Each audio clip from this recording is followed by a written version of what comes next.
Christophe sur France Maghreb 2. Azul Flawan, salam alaikum, bonjour à tous, bienvenue, merci d'être avec nous en direct sur France Maghreb 2 dans cette émission du LGF qui aura un caractère un peu particulier aujourd'hui. Au vu de la situation, on ne peut plus dramatique dans ce beau pays qui s'appelle l'Algérie, avec une région principalement touchée, mais pas que, la Kabylie évidemment, pour qui nous avons une grande pensée. Toutes ces victimes, le bilan est lourd. On fera le point évidemment sur toutes les informations officielles que nous disposons. Et je parle bien d'informations officielles. Il ne s'agit pas pour nous de relayer toutes sortes de rumeurs qui circulent sur les réseaux sociaux, ni même de se faire le porte-parole de ceux qui veulent s'ériger en pyromanes du malheur. Il s'agit aujourd'hui d'être aux côtés du peuple qui vit cette situation un peu plus dramatique avec ces incendies. On rappelle hier, 99 foyers d'incendie étaient enregistrés hier soir avec ce bilan qui a évolué aujourd'hui. Il est lourd. On en reparlera avec vous. Il s'agira donc de messages de soutien. Nous irons aussi sur place pour recueillir des témoignages, y compris de personnes politisées avec qui je me suis entretenu et à qui j'ai demandé simplement aujourd'hui de nous relater la situation et de nullement de faire de politique parce que ce n'est pas le moment.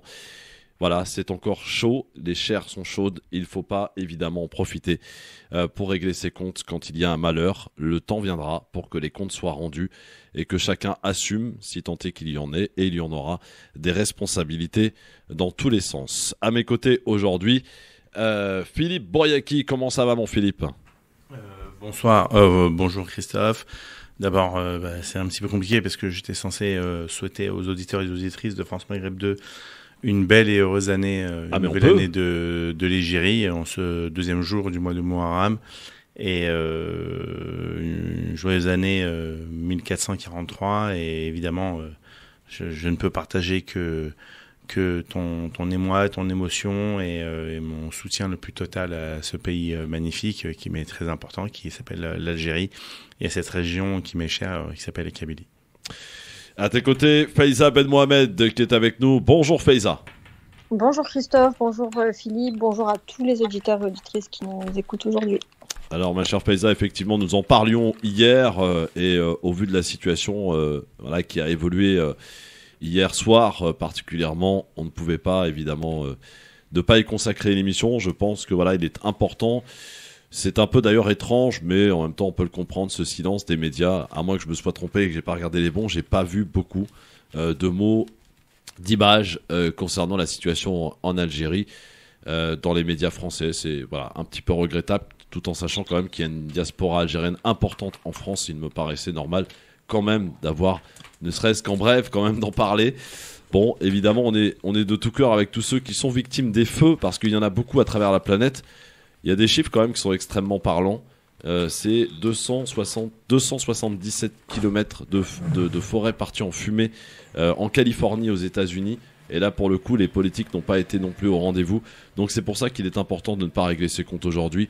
Quand je lis et vois beaucoup de messages, ça m'attriste de voir que dans un moment de deuil, dans un moment de difficulté, certains en soient encore à régler des comptes avec le pouvoir, avec l'armée, cette armée d'ailleurs a payé de son prix lourd, puisque 28 militaires sont morts à l'heure actuelle, à l'heure où nous parlons. 65 morts, Faiza, c'est le bilan officiel que nous avons en notre possession, qui a évolué aujourd'hui.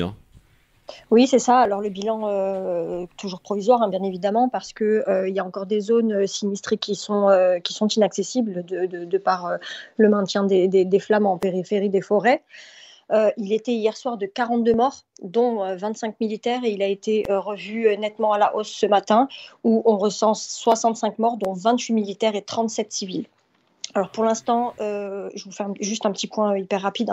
La protection civile, elle recense 86 incendies qui sont toujours actifs sur les 106 qui étaient enregistrés mardi. Donc il y en a quand même déjà une vingtaine de foyers de feu qui ont été éteints par les services de secours algériens, fort heureusement. Ces feux, ils sont répartis sur 17 localités. principalement la région de Tizi Ouzou qui recense une 30aine d'incendies, Gigel qui en recense 16 et Béjaïa qui en recense 8. Après, vous avez 1 ou 2 feux dans les autres villes comme Constantine, Khenchela, Sétif. Il y a encore plein d'autres villes comme ça qui sont touchées. Et pour l'instant, le dernier bilan, il a été communiqué aujourd'hui à la mi-journée. On n'a pas encore de nouveaux chiffres actualisés, donc j'imagine et j'espère qu'ils tomberont dans la soirée. Mais malheureusement, il y a fort à présumer que le bilan va s'alourdir. Évidemment. Alors, on rappelle quand même le contexte, Philippe.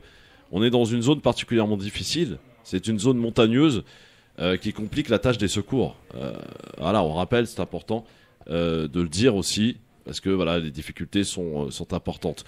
Alors on va en parler, les amis, dans un instant. On fera un petit point aussi parce qu'il y a eu en France des annonces il n'y a pas plus tard que tout à l'heure, alors qu'on pensait que le préfet ou les préfets allaient pouvoir décider si oui ou non on instaure le pass sanitaire dans les centres commerciaux de plus de 20 000 m². Eh bien, le gouvernement fait une nouvelle fois abstraction de tout cela, puisqu'il décide, par la voix de son porte-parole, Gabriel Attal, qui a annoncé cet après-midi donc la mise en place du pass sanitaire dans les centres commerciaux de plus de 20 000 m² pour les départements fortement touchés. Faiza, c'est ça exactement? Tu peux nous dire? Alors, dans tous les départements où les taux d'incidence dépassent les 200 cas pour 100 000 habitants, il y a déjà une 30aine de départements qui sont concernés. Je n'ai pas encore la liste définitive, donc je ne préfère pas m'avancer dessus, même si j'ai quelques idées. Il a été demandé, en fait, tu as raison de rappeler que ce pouvoir, il a été délégué au préfet en vertu de la loi qui instaurait justement le pass sanitaire et qui a été adopté il y a quelques jours.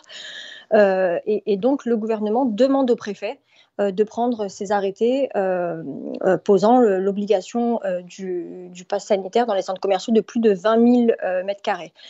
Parallèlement à ça, il a été également décidé que, vous savez, le masque obligatoire qui a toujours été obligatoire dans ces lieux accueillant du public, il avait été rendu facultatif par l'instauration du pass. Et bien, à partir de maintenant, il est de nouveau obligatoire, y compris dans les lieux où le pass sanitaire aura été vérifié. Ah oui, donc ça veut dire qu'on a son pass sanitaire, mais on doit quand même conserver le masque. Voilà, Philippe, encore une nouvelle entourloupe là, pour le coup. Ouais. On n'est plus à une entourloupe près de ce gouvernement. Ouais. Moi, je suis pas surpris, quoi. Ouais. Enfin, si, je suis juste surpris que le peuple continue à voter pour la République. Ça, on attendra 2022 pour le savoir.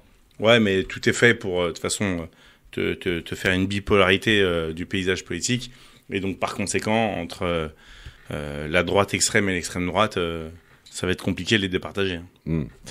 Bon, alors les amis, j'ai une petite problématique qui se pose à moi. Au vu de la situation, est-ce que vous trouvez qu'il est de circonstance de faire le quiz? Excellente question. Lorsque tu as non, parce que je vous pose la question parce que je suis emmerdé. Alors je vous renverse la patate chaude. Je pense qu'il n'y a pas besoin de faire un quiz. Et puis en plus, on n'est que 2, c'est pas drôle. Je vais gagner. Non, on est 3. Je vais t'arracher. Ah, on est 3. T'es dingue, quoi. Il y a une petite Laura qui est avec nous. Bonjour Laura. Bonjour. Pas une petite, non, petite grande. Comment ça va Laura? Ça va super. Ouais, Laura qui représente quel média? CVL Média. CVL Média, ça veut dire quoi CVL Média? CVL, en fait, c'est le diminutif de Cuvillier, mon nom de famille. Ouais. Et Média, je pense que vous avez compris. Oui, bah oui, on a compris, oui. Qu'est-ce que tu faisais au Parc des Princes tout à l'heure? Ah, vous m'avez vu au Parc des Princes? Bah attends, moi aussi je suis journaliste. Enfin, c'est le job voilà. De faire de la veille. On te scrute, Laura. Eh ben, au Parc des Princes, je suis allée filmer Lionel Messi. Et alors, tu l'as vu? Alors oui, je l'ai vu. Malheureusement, j'ai trouvé qu'il a fait une trop petite apparition. Ça vous apprend à poireauter comme des. Il y avait du monde. Des groupies. Il y avait bien sûr, évidemment. énormément de monde. Est-ce que vous savez combien coûte le maillot de Lionel Messi? 165 euros. 165 balles. Ouais. 165 balles. Et il y avait des centaines de personnes qui faisaient la queue ce matin devant la boutique du PSG. C'était absolument hallucinant. Je vous dis, je suis supporter, mais jamais je mettrais autant d'argent dans un maillot, franchement. Messi ou pas, non, ça le fait pas. Bon, en tout cas, sois la bienvenue, Laura. Merci. Sur France Maghreb 2 dans le LGF. Aujourd'hui, on va beaucoup parler d'Algérie. T'as vu ce qui se passe là-bas? Il y a des incendies de partout. Non, elle suit pas. Elle était groupie de Messi depuis qu'il est arrivé. Donc, ah ouais. Je l'ai raté hier déjà parce que j'ai pris le bus pour partir parce qu'il n'était pas censé venir au Parc des Princes hier, mais bon, on filmait un peu les interventions.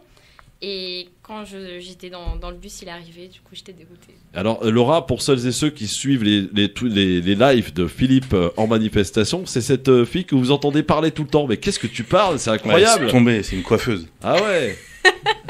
C'est impressionnant, je veux dire. Hein, Laura? Bon, sois la bienvenue en tout cas. Merci. Allez, dans un instant, on aura le témoignage exclusif de Célia, qui est étudiante, qui vient à peine de revenir d'Algérie. Elle est issue d'un village un des villages qui a été le plus touché par ces incendies en Algérie. Elle sera avec nous dans un instant. Le docteur Kendek, qui sera avec nous aussi tout à l'heure, il est secrétaire national du RCD, chargé des relations avec les institutions. Il sera avec nous tout à l'heure depuis l'Algérie. Et puis on aura aussi monsieur Méziane Crimo, qui fait partie de la jeunesse volontaire citoyenne. Il est sur place, je l'ai appelé tout à l'heure, il est sur le terrain. On l'aura aussi au cours de cette émission pour nous donner un petit peu la situation du moment. Parce qu'il est important quand même, on parle de ce qui se passe sur place, d'avoir des relais sur place, de ce qui se passe réellement. Et ce qui nous intéresse, c'est d'avoir exactement ce qui se passe. Dans un instant, on est de retour, à tout de suite.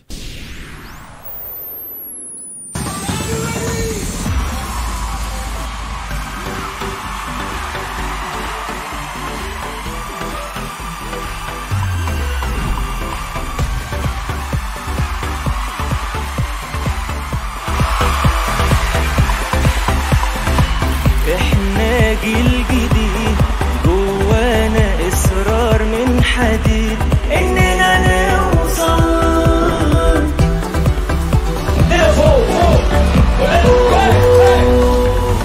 وقدامنا طريق محتاج قلبي يكون جريء وهو بيحصل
Merci d'être avec nous en direct sur votre radio France Maghreb 2.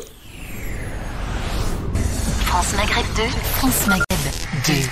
Avec Faiza Ben Mohamed, avec Philippe Bouriaki et avec Laura du média CVL. Voilà, vous pouvez aller voir d'ailleurs son média sur Instagram.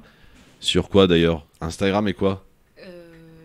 Instagram. Et Instagram, que Instagram. Alors, de temps en temps, on avait la chance et l'honneur sur Christophe Le Grand Forum, sur Immédiat. Et donc elle est partie au Parc des Princes ce matin. D'avoir quelques clichés, mais Ouais. Depuis qu'on a eu le malheur de la présenter à Rémi Buzine, Ah, bah, à ça y est. l'Outsider. Ça y est, Ah, voilà. J'ai rien posté depuis. Ah ouais, mais en tout cas, on n'a rien eu non plus. Bon allez, on a décidé Les frais, unanimement de faire le quiz parce que effectivement, au vu de ce que Show must traverse go l'Algérie, l'Algérien de base est un peuple fort, Et fier. fier. Donc forcément, voilà, on y va les amis. Et apparemment, il y a Philippe qui a promis une raclée à Faiza. Alors j'ai hâte de voir ça. Ntareha, exactement. Ouais, je voudrais dire aux auditeurs qui m'a menacé pendant la publicité. Ouais, Du coup, J'en suis témoin. Du coup, Ah, je vais avoir tous les faut que fémis je sur la gagne. gueule. là. j'en suis témoin. Je suis fini. Faites-moi des doigts, les amis. Des doigts. Des doigts, voilà, des doigts pour Faiza avec la première question. Alors Laura, tu peux jouer hein, évidemment. Des questions qui ont tout un rapport avec cette date d'aujourd'hui. Nous sommes le 11 août. 11 août. Qui devient roi de Jordanie en 1952? Hussein. Hussein. Hussein. Bonne réponse de Philippe. Bonne réponse. Question à 1 point, j'ai oublié de dire en fait. Attention, question à 3 points. Indépendance de quel pays africain en Le Tchad. 1960? Oui, Faiza. Non, Le mais Tchad. attends, Eh non, et là, elle n'a pas eu le temps d'aller voir sur Google, excuse-moi. La dépense de quel pays le 11 août, le Tchad, tu connais ça? Oui, quel pays africain? Dès qu'elle a entendu africain, elle a fait le Tchad. Bonne réponse. Il commence déjà à râler parce qu'il perd. Ah non, Voilà. mais c'est extraordinaire. 3-1 pour Faiza. Attention. Attention. Question à 3 points. Quelle athlète française devient championne d'Europe du 400 mètres à Helsinki en 1994? Oh là là. Caron? Non. Une championne française. Marie-Josée Pérec. Oui! Bonne Attends, mais réponse. attends, du 400 C'est mètres la quoi? seule que je connais. Là, Du c'est la 400 seule mètres que quoi? je connaissais, j'ai dit au hasard. Du 400 mètres. Du 400 mètres. L'athlète, tu vois, de l'athlétisme, Ouais, tu vois. On ouais. court pendant Pérec. 400 mètres. Perret qui avait craqué à Sydney en 2001. Ouais, et Faiza qui te met une raclée. 6-1. Attention. Ah, tu lui donnes des 3 points comme ça? Ah bah ouais, question à 4 points. Ah ouais. Je cherche un homme politique français, né à Limoges en 1837. Il fut le Marat. Non. Robespierre. Il fut le 5e président de la République de 1887 à 1894. Oh là là. Il est mort le 5 juin 1894 à Lyon. Alors là, je suis à Lyon-Pardieu exactement. Pour Ouais. être bien précis. Non, je sais pas s'il y avait Pardieu pour le Il coup. est mort en quelle année? 1894? Il Ouais. est mort en Ah ouais, 1894 ça à Lyon. googleise, ça googleise. 5e président de la 4 République. points, hein, 4 points. Non, ouais. La personne ne sait, elle est en train de chercher. Dis la vérité, Faiza. Un président. Auriol, c'est pas Auriol. Non, c'est pas Auriol. Il est né à Limoges en 1837. Sadi Carnot. Sadi Carnot. Non, mais Elle non, a dit bonne réponse. attends, non, sérieusement, non, Faiza, on est en train de, oula, c'est haram, tu vas les faire. Tous les Hassan que tu as fait cette année, tu vas les perdre. Dis la vérité, c'est impossible que tu sortes de trucs comme ça. Et elle l'a fait. Ça Bien fait sûr, elle l'a fait, 10-1. mais bon, non, mais attends, tu peux pas le compter le dernier, franchement, Christophe. Écoute, Philippe, même sans ça, je vais te gagner quand même. Non, mais vas-y, enlève-le ça. C'est très bien. Alors, attention, question à 3 points. Je cherche à... Non, 2 points, parce que c'est facile. Ouais. Je cherche un animateur de télé. Il est né à Rabat en 1947. Indice. Non. 47. Indice. Zitrone. Thalassa. Ah, J'ai oublié son nom, lui. Bernard, Non, c'est André, pas Bernard. Aurélien. C'est pas Bernard. T'as ça. Quand même, Thalassa. Oui, t'as ça. Ça a été la plus... En plus, il est l'émission décédé, une il est des- décédé. Le... Non, il est pas mort. Georges Pernou. Oui. Ah, bravo. Georges Pernou. Ouais, je l'avais Voilà, Voilà, elle l'a Ouais. eu. Georges J'avais Pernou. Jean-Pierre, j'avais son grand frère, mais. Faiza, bonne réponse. Allez, Mais clair. attention, la dernière question qui vaut à l'infini. Je cherche un judoka français. Des à... Rainer, Non, monsieur. Né à Givors. David Douillet. Non, monsieur. En 1971. Il fut champion olympique, mais également champion d'Europe en 1996. Jamel Bourras Ah oui, est une oh là très là. bonne réponse. Mais pas français Raclée quand du il perd. siècle. Non, mais ouais, bravo. Non, je Raclée reconnais, du c'est une siècle. défaite. Voilà, il y a pas photo. J'admets ma défaite. Il prend son rien. Mais Jamel Bourras n'est pas français quand il perd. Ah oui, Oui, Euh, ouais. Bah oui. Ouais, c'est vrai. quand il C'est gagne, vrai. oui. Oui, mais bon. Sauf que à la fin, il perdait, donc il est plus français. Il a été déchu de la nationalité. Allez. Ma chère Faiza, avons-nous la liste ou pas des départements qui vont être concernés par cette décision de Attal avant que nous parlions et prenions la direction d'Algérie? Parce que ça m'intéresse. On rappelle donc Gabriel Attal. Elle n'est pas encore tombée. Si elle tombe avant la fin de l'émission, je vous la communique. Je rappelle l'annonce parce qu'elle est importante. Gabriel Attal, porte-parole du gouvernement. Encore. Annonce donc que à partir de maintenant, eh bien les centres commerciaux de plus de 20 000 mètres carrés, il y en a quand même pas mal en région parisienne. Hein. Voilà. Seront concernés par le pass sanitaire. à partir du moment où il y a un taux d'incidence, alors c'est 200, c'est ça? 200 pour 100 000 habitants. 200 pour 100 000 habitants. Donc à partir du moment... Alors, on rappelle quand même que... Attendez, il y a la liste qui tombe là. Ah, en direct, live. Direct. Attention, bon, Alors, PACA, on peut le dire, hein, c'est vous. Écoutez bien, on a 36 départements. Les Alpes de Haute-Provence, Ouais, les Alpes-Maritimes, chez toi. l'Ariège, l'Aude, l'Aveyron, les Bouches-du-Rhône, la Charente-Maritime, la Corse du Sud, la Drôme, le Gard, la Gironde, la Guadeloupe, la Guyane, la Haute-Corse, la Haute-Garonne, la Haute-Savoie, les Hautes-Alpes, les Hautes-Pyrénées, l'Hérault, la Réunion, les Landes, le Lot, le Lot-et-Garonne, la Lozère, la Martinique, les Pyrénées-Atlantiques, les Pyrénées-Orientales, le Rhône, la Savoie, la Seine-Saint-Denis, le Tarn, le Tarn-et-Garonne, le territoire de Belfort, le Val-de-Marne, le Var et le Vaucluse. Le Val-de-Marne. Par ailleurs, Oui. je précise qu'il y a un certain nombre de départements, ils sont 1, 2, 3, 4, 5, il y a 6 départements qui sont très très proches des 200, donc qui pourraient basculer d'un jour à l'autre. Lesquels? Paris, Oui. le Val d'Oise, Oui. le Gers, Oui. l'Isère, Oui. les Hauts-de-Seine Oui. et le Calvados. Alhamdoulilah, je suis pas dedans. Ouais, Voilà. pour l'instant, ouais, c'est vrai que tu es à l'abri, toi. Ah, je suis à l'abri. Philippe? Oh. Voilà. Ah, je suis dedans. Alors, c'est quoi? Il nous arrive quoi, là? Alors, il arrive que... est-ce que tu as un centre commercial près de chez toi qui fait Bah, plus de 20 000 mètres carrés? Ben, ils font que ça, moi. Bon, eh bien, tu devras présenter le pass sanitaire pour entrer Oh dans le là centre là. commercial. N'importe quoi. J'y vais pas. Voilà, Franchement, il y a c'est ça. beaucoup, il faut se le dire, hein, on en l'a évoqué dans l'émission d'hier, ça va être un gros coup dur qui va être porté qui est porté en ce sens aux centres commerciaux. On voit déjà que depuis qu'est exigé ce pass sanitaire dans les restaurants, dans les cinémas et dans les établissements de culture, c'est la désertion. Ah ouais, carrément. C'est simple, les gens ils vont se tourner vers les petits commerces de proximité où ils seront pas emmerdés finalement. Eh ben tant mieux, j'ai envie de dire, c'est une bonne chose pour les petits commerces de proximité hein, qui ont quand même bien mangé pour certains d'entre eux avec l'émergence de ces centres commerciaux en périphérie. Bah ça va permettre peut-être aux Français de se réconcilier un petit peu avec ces commerces de proximité. C'est tant mieux d'ailleurs. Hein, qu'est-ce que t'en penses, mon Philippe? Ouais, mais extraordinaire, évidemment. Ouais. Alors ce qui est encore plus extraordinaire, ce qui est très fort, c'est que écoute, je suis sur le Twitter du ministère des Solidarités et de la Santé. ouais. Elle y est pas la liste. Ah oui. Ah, Faiza, je la kiffe. Ben Faiza, c'est une journaliste. Tu crois que je dors ou quoi? Ouais. Elle dort pas et elle donne des informations, tu vois, de ouf. Voilà, Faiza Ben Mohamed. Du lourd. Effectivement. Alors, on rappelle quand même que au départ, c'était à l'appréciation du préfet qui devait décider et donner cette annonce. Gabriel Attal, porte-parole, a dit non, bah tiens, on n'attend pas. Et d'ailleurs précisé qu'au mois d'octobre, les tests PCR deviendront payants. Hein. Ça y est, ça sera acté au mois d'octobre. Voilà. Si vous n'avez pas de comment ça s'appelle? De passe sanitaire. Non, les prescriptions médicales. Ah oui. En dehors d'une raison médicale, tous les tests dits de confort. Il faut rappeler que ça représente une somme qui avoisine les 80 € pour les PCR et 25 € pour les antigéniques. Donc ça va représenter... Combien rappelle autour de 80 € pour les PCR Ah et ouais. 25 € pour les antigéniques. Ah ouais, la Oh la douille. vache. La douille. Ah ouais. 80 € pour le PCR, 25 €. Et même Ça en va Crète, être même en Grèce, c'est moins cher. Ma parole, je suis allé en Grèce, j'ai payé moins cher. Ouais. Bah écoutez, voilà. Alors, le président de la République ce matin s'est exprimé puisqu'il y a eu un conseil de défense, suivi d'un conseil de ministres extraordinaire en vidéoconférence depuis sa maison secondaire. Eh bien, il a dit quoi? Il a dit s'il n'y avait pas eu de passe sanitaire, il a réitéré en fait, on aurait été obligé de refermer le pays. Voilà. Donc les amis, le pass sanitaire pour Macron, c'est quand même une chose qui a permis d'éviter, pour le moment, de refermer le pays.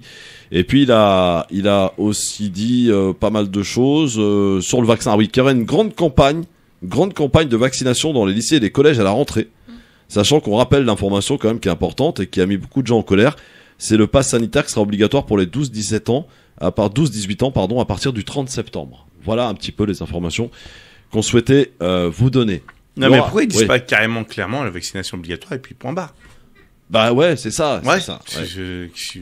Tu vas pouvoir rien faire. Et une grosse pensée évidemment avec les départements d'outre-mer, Martinique, Guadeloupe, voilà, qui revivent un nouveau confinement avec le préfet de la Martinique qui a invité tous les touristes à quitter l'île en urgence. Voilà, ça devient dangereux. Voilà. Et voilà. Laura, d'ailleurs, t'as un petit mot là-dessus? Ouais, j'ai un petit mot. En fait, ils veulent juste éviter de dire que c'est obligatoire, tout simplement pour qu'on soit entre guillemets, nous forcer sans forcément qu'ils le disent en fait. Je sais pas si vous avez compris. Si, à peu près, ouais, tout à fait. Tu fais avec ta langue, toi.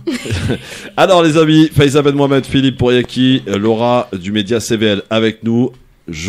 Voilà, on va Média. CVL Média sur Instagram. Allez, on dit liker, c'est ça? Liker, partager, regarder. Follower. Déjà regarder et après aimer s'ils aiment ou pas. Voilà, c'est ça. En fonction. T'es jeune, toi, aimer Laura? d'abord avant de pas aimer. Ouais, aimer avant de pas aimer. Voilà. Et on aime d'abord et après on n'aime plus. Voilà. C'est ça. Laura, t'es jeune, t'as quel âge? J'ai 20 ans. Oh, machallah. Ah ouais. Très bien. Alors, les amis, on va parler de cette situation dramatique en Algérie. Ce que je voudrais aujourd'hui, et j'en appelle vraiment à la discipline de chacune et chacun d'entre vous qui allait intervenir dans cette émission aujourd'hui. Aujourd'hui, il ne s'agit pas de régler des comptes. Il ne s'agit pas de porter des responsabilités. Il ne s'agit pas de partir dans les invectives. Il s'agit tout simplement d'apporter un soutien à une population qui est sur place. Parce que nous, effectivement, depuis notre confort, il est très facile, depuis son clavier ou depuis son téléphone, de refaire le monde. Aujourd'hui, vous avez une population qui souffre, une population qui fait face à des flammes, des enfants qui sont morts, des militaires qui sont morts, venus de partout en Algérie prêter main forte pour secourir un maximum de personnes. Et on peut le dire, l'armée algérienne a fait un travail extraordinaire et a permis de sauver énormément de monde dans ces foyers d'incendie. Ces foyers qui ont un peu baissé par rapport à hier, puisqu'on est passé, je parle sous contrôle de Faiza, de 106 hier soir à 86 à l'heure où nous parlons. Le bilan est de 65 morts, dont 28 militaires. Voilà un bilan qui n'a pour l'instant pas bougé depuis la mi-journée. J'en appelle donc à la sagesse de chacune et chacun. Viendra le temps. Vous savez, ici, on va pas se dérober, on déroge pas à nos responsabilités et à la règle de l'émission qui veut être une émission où on s'exprime sans langue de bois. Mais je pense que vous allez me rejoindre qu'il n'est pas le moment, ce n'est pas le moment de porter des responsabilités, des accusations, des invectives avec cette douleur. Il y a déjà suffisamment de pyromanes puisqu'on a appris que la plupart des feux étaient d'origine criminelle, mais pas qu'en Algérie. Je pense que ça a lieu malheureusement partout. Avec ces vagues de chaleur qui traversent en ce moment plusieurs pays. On pense à la Grèce, on pense à la Turquie, on pense à la Californie, à l'Italie et aussi à l'Espagne qui fait face aussi au Portugal à des incendies. Il y a des chaleurs un petit peu partout dans le monde. Et pour vous donner un titre d'exemple, d'ailleurs hier il faisait 50 degrés à Tunis, ce qui correspond à 15 degrés supplémentaires par rapport à la moyenne du moment. Ce qui complique un peu les choses en Algérie et en Kabylie, c'est le vent qui est fort et qui donc, Philippe, je vais rien t'apprendre, attise de flammes évidemment quand il y a du vent et de la chaleur. Et puis il y a aussi à déplorer le comportement, et ça ce n'est pas qu'en Algérie, c'est partout. Durant l'été, en Provence, sur la côte d'Azur, Faiza, beaucoup d'automobilistes roulent et jettent leur mégot de cigarette. Et évidemment, peut-être que le mec se balade tranquille en voiture, il a jeté sa cigarette, sauf que peut-être quelques minutes plus tard, il a déclaré un feu sans le savoir. Enfin, si, il le sait, mais bon, voilà. Et puis alors, un truc que j'ai appris, je ne savais pas, il y a aussi beaucoup de gens qui jettent des bouteilles par les fenêtres. Bon, déjà, faut le faire quand même. Genre, prendre la nature, pour de la poubelle, c'est déjà pas mal. Mais une bouteille en verre peut déclarer un feu. Philippe, explique-moi. Oui, très simplement. Les températures élevées, le verre de manière convexe, fait ce qu'on appelle un effet de loupe. Vous essayerez avec une loupe, vous la prenez, vous mettez des brindilles, vous mettez plutôt vers le zénith quand il fait midi ou 14h, tout dépend si on est sur un cadran solaire ou pas. Et donc vous verrez que le rayonnement du soleil, concentré sur un petit point, fait monter la température assez violemment. Et de là, il y a ce qu'on appelle une combustion. Et la combustion fait que ça s'enflamme. Donc il suffit très simplement d'une bouteille en verre, d'un gros soleil et de l'herbe sèche en dessous pour que ça parte et que ça démarre à une vitesse impressionnante. Donc quand vous pensez ne pas déranger la planète et ne pas déranger la nature, tous les déchets que vous laissez autour de vous font en sorte que tout ceci ne contribue pas à la sécurité des autres. Et il est de votre responsabilité à chacun, il est de notre responsabilité, je vais essayer de culpabiliser personne dans mes propos, il est de notre responsabilité de veiller à sa propre sécurité, mais aussi à la sécurité des autres. Donc des fois, c'est un petit peu embêtant de venir nettoyer derrière les autres. Mais si vous voyez une bouteille en verre, n'hésitez pas à la ramasser et à la mettre dans le compartiment qui est adéquat, ça veut dire une poubelle. Puis il serait temps maintenant que... Tu sais, en Suisse, si tu as le malheur de jeter un papier par terre, je t'assure que tu t'en rappelles toute ta vie.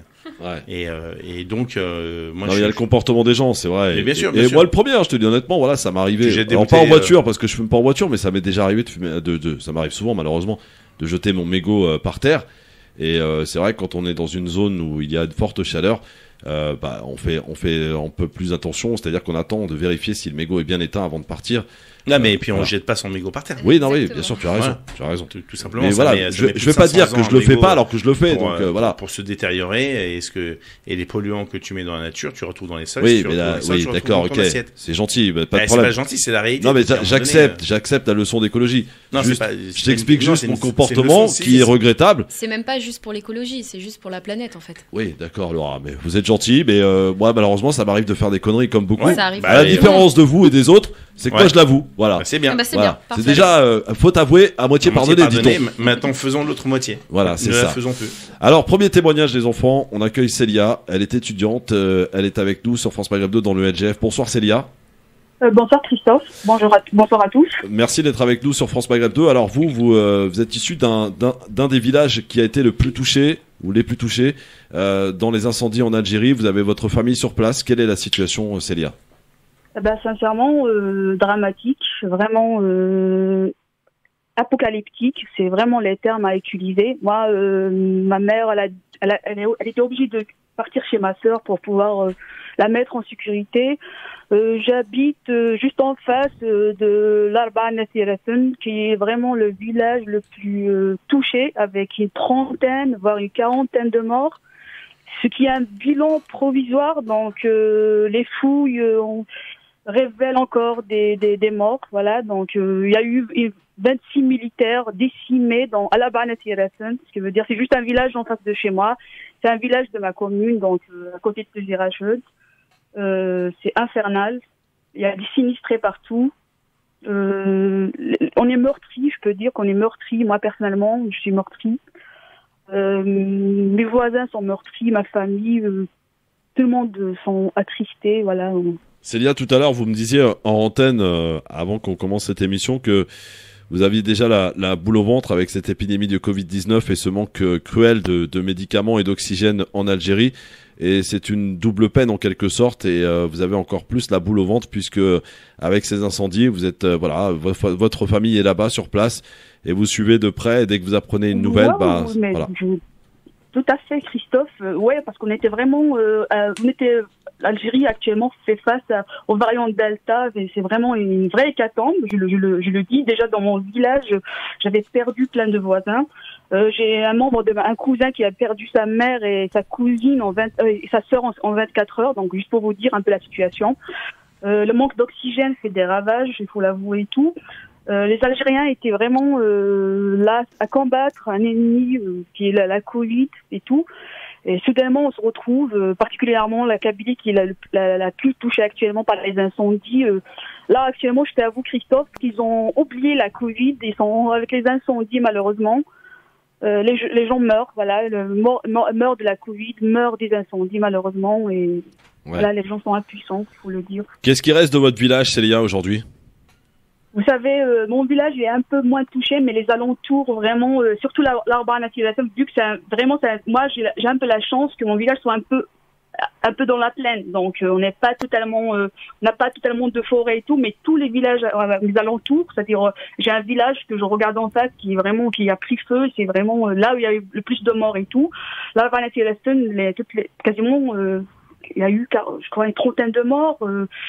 Il y a eu vraiment, les gens ont perdu leur maison, ont perdu leurs biens. Tout le monde est sinistré. D'ailleurs, mon village, ils ont ouvert les écoles pour pouvoir accueillir les gens.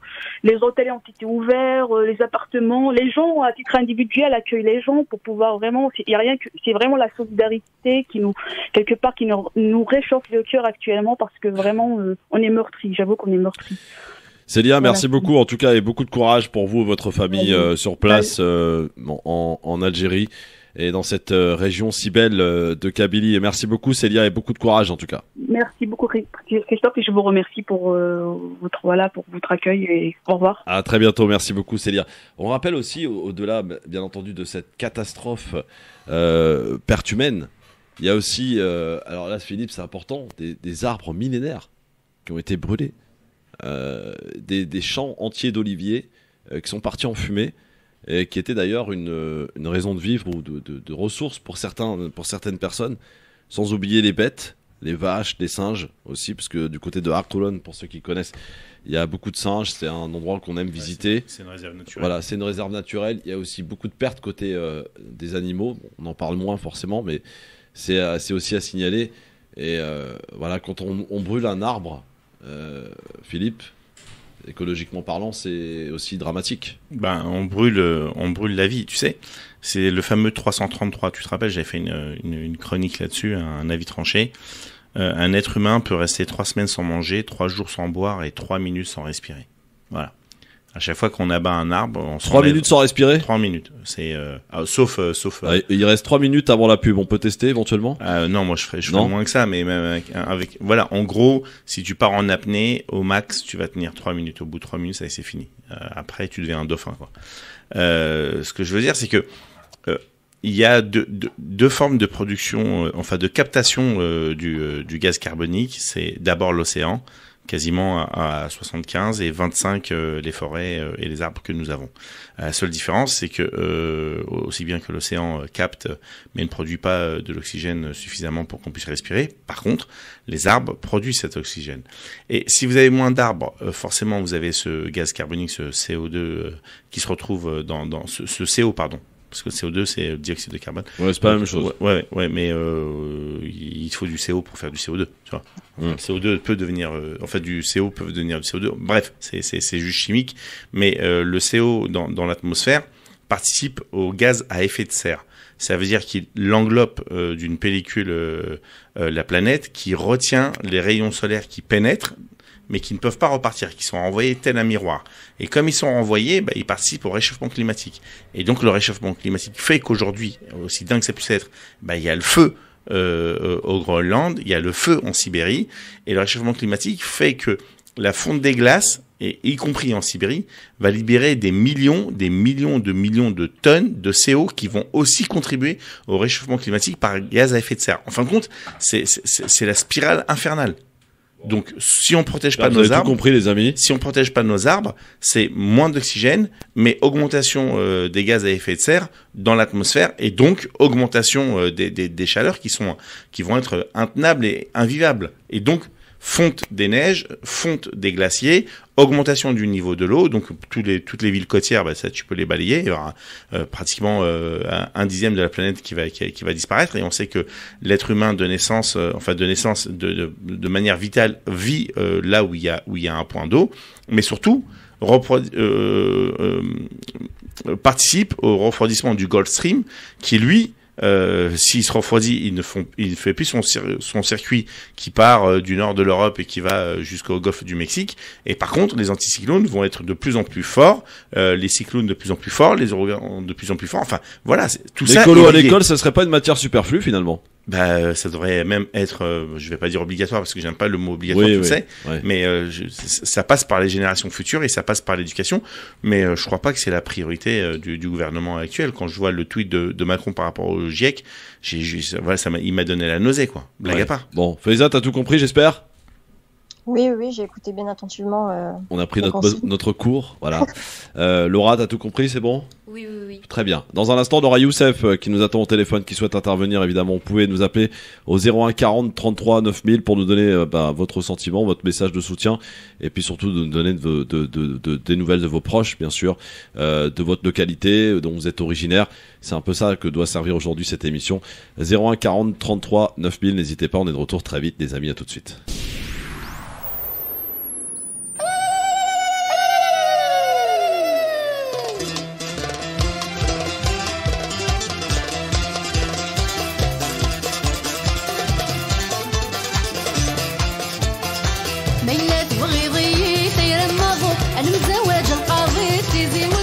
ميلاد بغيضي سير الماضو نزواج القاضي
France Maghreb 2, France Maghreb 2.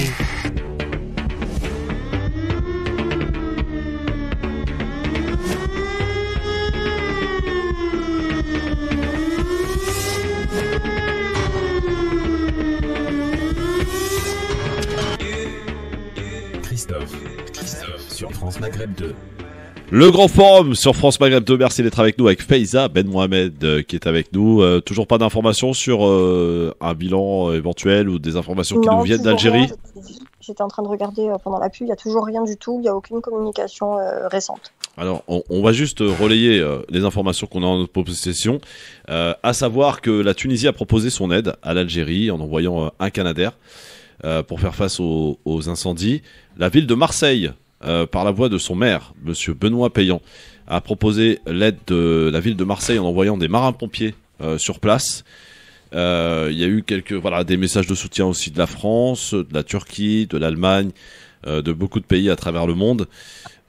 Et voilà, pour l'instant, il y a une polémique qui enfle. Alors, on ne sait pas d'où ça vient, ni pourquoi, ni les aboutissants, les tenants et les aboutissants. Polémique qui dit que l'Algérie, pour l'instant, refuserait toutes les aides venant de l'extérieur. Donc, disons que c'est pas vraiment, on peut pas dire qu'ils refusent, mais parce que hier il y a eu une intervention du Premier ministre à la télévision publique algérienne. Oui. Qui expliquait qu'il y avait des négociations entre l'État algérien et des pays européens, sans préciser lesquels, pour que leur soient mis à disposition des moyens je ne sais pas comment on peut dire, des moyens aériens, pour essayer d'éteindre ces incendies. Donc hier, il expliquait qu'il y avait quand même des négociations qui étaient en cours. Donc le fait qu'ils ne répondent pas comme ça publiquement tout de suite à la minute aux propositions d'aide qui ont été formulées notamment par la diplomatie française, par le département de Seine-Saint-Denis aussi qui a proposé son aide par le biais de Stéphane Troussel tout à l'heure. La mairie de Paris aussi a envoyé un message, la mairie de Marseille a proposé son aide. C'est peut-être que tout se joue pas forcément publiquement. Hein. Hier, ils n'avaient pas l'air fermés. Hein. Le Premier ministre il disait on est en négociation avec des pays européens. Donc à attendre dans les prochaines heures. Après, c'est vrai que on comprend pas forcément pourquoi ça prend autant de temps parce que. Alors, on négocie pas trop quand on est en période de crise, voilà, quoi. C'est ça, la seule chose qu'on peut nous, dire. De manière rationnelle et extérieure, on regarde ça et on se dit, on perd tout ce temps-là, il faudrait faire plus vite. En tout cas, j'espère que le gouvernement algérien répondra rapidement. Alors, on aura les nouvelles parce que moi j'ai vu. Alors, c'est vrai qu'on voit beaucoup de bêtises aussi. Hein. Faire attention à ce qu'on voit et essayer de relayer un minima les informations parce que parfois, c'est pas vérifié, etc. Quelques vidéos faisaient apparaître de la pluie qui serait tombée ce matin en Kabylie. On aura des nouvelles toutes fraîches. Je poserai directement ces questions-là tout à l'heure aux personnes qui sont sur place en Kabylie. Pour l'heure, on est avec Youssef, je crois. Salut Youssef. Youssef? Bon, il est parti Youssef. Alors Salim, salut. Oui, allô? Oui, bonsoir Salim. Oui, bonsoir tout le monde. On t'écoute, Salim. Alors moi, je voulais d'abord passer un petit bonjour à tous ceux qui ont perdu des proches de leur famille suite au Covid, tout d'abord. Et moi, je voulais poser une question suivante. Pourquoi les médias français n'abordent pas ce sujet, le fait qu'il y a eu les incendies de forêt en Algérie? alors qu'il y a quelques temps, il y avait les fortes chaleurs au Canada, il y avait quand même 50 degrés au Canada. Et on en parlait récemment. Bonne question, mon Salim. Je sais pas qui veut répondre. Faiza, Philippe. Disons que c'est vrai que sur les chaînes d'information en continu, on a une couverture médiatique de ces événements en Algérie qui est quasi inexistante, enfin qui est inexistante même d'un point de vue télévisuel. Il n'y a rien, il n'y a même pas des petits bandeaux qui font passer. J'ai regardé ça tout à l'heure pour voir ce qui se disait et effectivement, il ne se dit rien. Par contre, on ne peut pas dire qu'il n'y a pas vraiment de couverture médiatique quand même parce que depuis quelques heures seulement, hier il n'y avait rien, avant-hier il n'y avait rien non plus, depuis 2-3 heures on assiste quand même au développement d'un certain nombre d'articles de France Info, le journal Le Monde aussi qui a couvert, Libération aussi, il y a quand même quelques articles de presse. Ceci dit, ça n'a pas, malgré tout, ça n'a pas l'écho que ça devrait avoir par rapport ne serait-ce qu'au nombre de victimes. On parle quand même de 65 morts. Hier, moi, j'ai été hyper surprise de voir qu'on parlait toujours des incendies en Grèce, alors même qu'il n'y a pas de victimes, et que la Kabylie, on était déjà à 42 morts hier soir. Et BFM, par exemple, parlait toujours de les incendies en Grèce et rien sur la Kabylie. Alors après, l'explication, évidemment, je ne vais pas m'aventurer à vous expliquer que c'est pour telle ou telle raison. Après, je trouve ça profondément malhonnête. On sait que la communauté franco-algérienne fait partie, si ce n'est la plus grande diaspora étrangère en France. Après les Portugais. Après les Portugais, effectivement. Je pense que c'est quand même leur nier ce droit à l'information, ce droit à un moment, quoi, à ce qu'on parle de leur pays. Et c'est quand même un petit manque de respect que de se focaliser sur des choses qui se passent beaucoup plus loin en leur octroyant une couverture médiatique très conséquente quand on voit que à quelques centaines de kilomètres d'ici, nos voisins algériens, parce que ça reste nos voisins, on est séparés que par la mer, hein. Nos voisins algériens, nos frères algériens sont touchés, décimés dans leur chair et les médias français ne sont clairement pas à la hauteur. Philippe, tu as une explication peut-être une explication, à cette question de Salim? Vous pouvez nous appeler au 01 40 33 9000, bien sûr. Tout à l'heure, par contre, juste avant de venir, j'ai vu BFM, on en parlait, mais de manière détachée, déshumanisée, mais de manière très furtif. Peut-être qu'ils suivent, et ils suivent, je sais, parce qu'il y a un réseau de veille hyper important dans la rédaction de BFM qui regarde un petit peu tout ce qui se passe sur les réseaux sociaux. Et puis, de toute façon, lorsque tu vas sur Top Tendance sur les tweets, là, tout de suite, ça commence tu vois ce qui se passe. Alors, peut-être que du fait que Samia Ghali a fait des posts et des tweets, Karim Adeli, Yannick Jadot, qui a repris d'ailleurs un tweet de France Maghreb 2, Benoît Payan, et que je remercie encore à nouveau pour ce qu'il fait. Je sais qu'il a un lien très fort avec le Maghreb. D'ailleurs, cette belle ville de Marseille a un lien très fort avec le Maghreb et le reste du monde. Peut-être que, tu sais, quand certains, entre guillemets, intellectuels ou politiques commencent à se mettre dans la place, ben là, ça commence à vibrer dans les rédactions, et donc voilà, mais c'est vrai que c'est juste pas possible. On nous parle, et heureusement, et bien sûr qu'il faut nous parler de la Grèce, il faut nous parler du dôme de chaleur. Il y a un dôme de chaleur de fou qui est en train de remonter. Vous avez bien vu. Hier, moi, j'étais à 2 doigts de mettre la parka, et aujourd'hui, j'étais en short, quoi. Et ça, c'est ultra violent. Alors nous partons sur place, les amis, sur France Maghreb 2 en Algérie, avec le docteur Kendek, qui est secrétaire national du RCD, chargé des relations avec les institutions. Bonsoir docteur. Bonsoir. Bonsoir et bienvenue sur France Maghreb 2. Vous êtes vous sur place en Algérie concernant ces incendies. Ce qui nous intéresse, docteur, depuis Paris aujourd'hui, depuis la France et à travers nos différents réseaux de diffusion, France Maghreb 2, la radio, c'est d'avoir la réalité du terrain. Qu'est-ce qui se passe? Quelle est la situation à l'heure où nous parlons, docteur? Oui, très bien. Donc, ce qui a fait un peu... ce qui est problématique, c'est un peu la célérité de ces feux de forêt. Dans un temps record, plusieurs foyers de feux de forêt ont eu lieu. Donc, ce qui a fait un peu mis dans la difficulté les citoyens eux-mêmes y habitant dans la région pour prendre les mesures nécessaires pour se protéger et fuir. Ça, d'une part. De deux, la chaleur, bien sûr, ou la canicule qui a fait que ça n'a pas, et les vents aussi a fait que il y a eu une propagation un peu très très accélérée de ces feux de forêt. Évidemment, l'occasion m'est donnée aujourd'hui à travers votre radio pour présenter toutes mes condoléances. D'abord aux militaires décédés lors ce sont des martyrs parce qu'ils sont morts en faisant leur fonction de militaires et d'aide. De les citoyens bien sûr. Et puis évidemment il y a une perte importante en matériel en dehors des pertes humaines bien sûr et pertes matérielles et animalières et tout ce qui va avec. Ça va être très très dur pour toutes ces personnes d'abord de retrouver leur sérénité, de retrouver le moral et bien évidemment de se remettre et de retrouver tous les biens perdus. Ça en mettra des années pour reprendre tout cela, d'autant plus que la région est pauvre sur le plan agricole. Il y a des arbres, des oliviers. De temps en temps, les gens se font dans l'aviculture et tout ça a été perdu. Et en même temps, l'occasion m'est donnée aussi de remercier l'élan de solidarité à travers le pays, à travers pratiquement les 48 wilayas pour toute cette solidarité et les aides qui arrivent au quotidien, heure par heure, au niveau de cette région. Docteur, on voit beaucoup de choses et beaucoup d'images évidemment atroces via les réseaux sociaux. J'ai vu des vidéos qui montraient de la pluie ce matin. Est-ce qu'il a plu ce matin dans cette région? Écoutez, sincèrement, les échos, j'ai essayé d'avoir un peu la réalité des choses.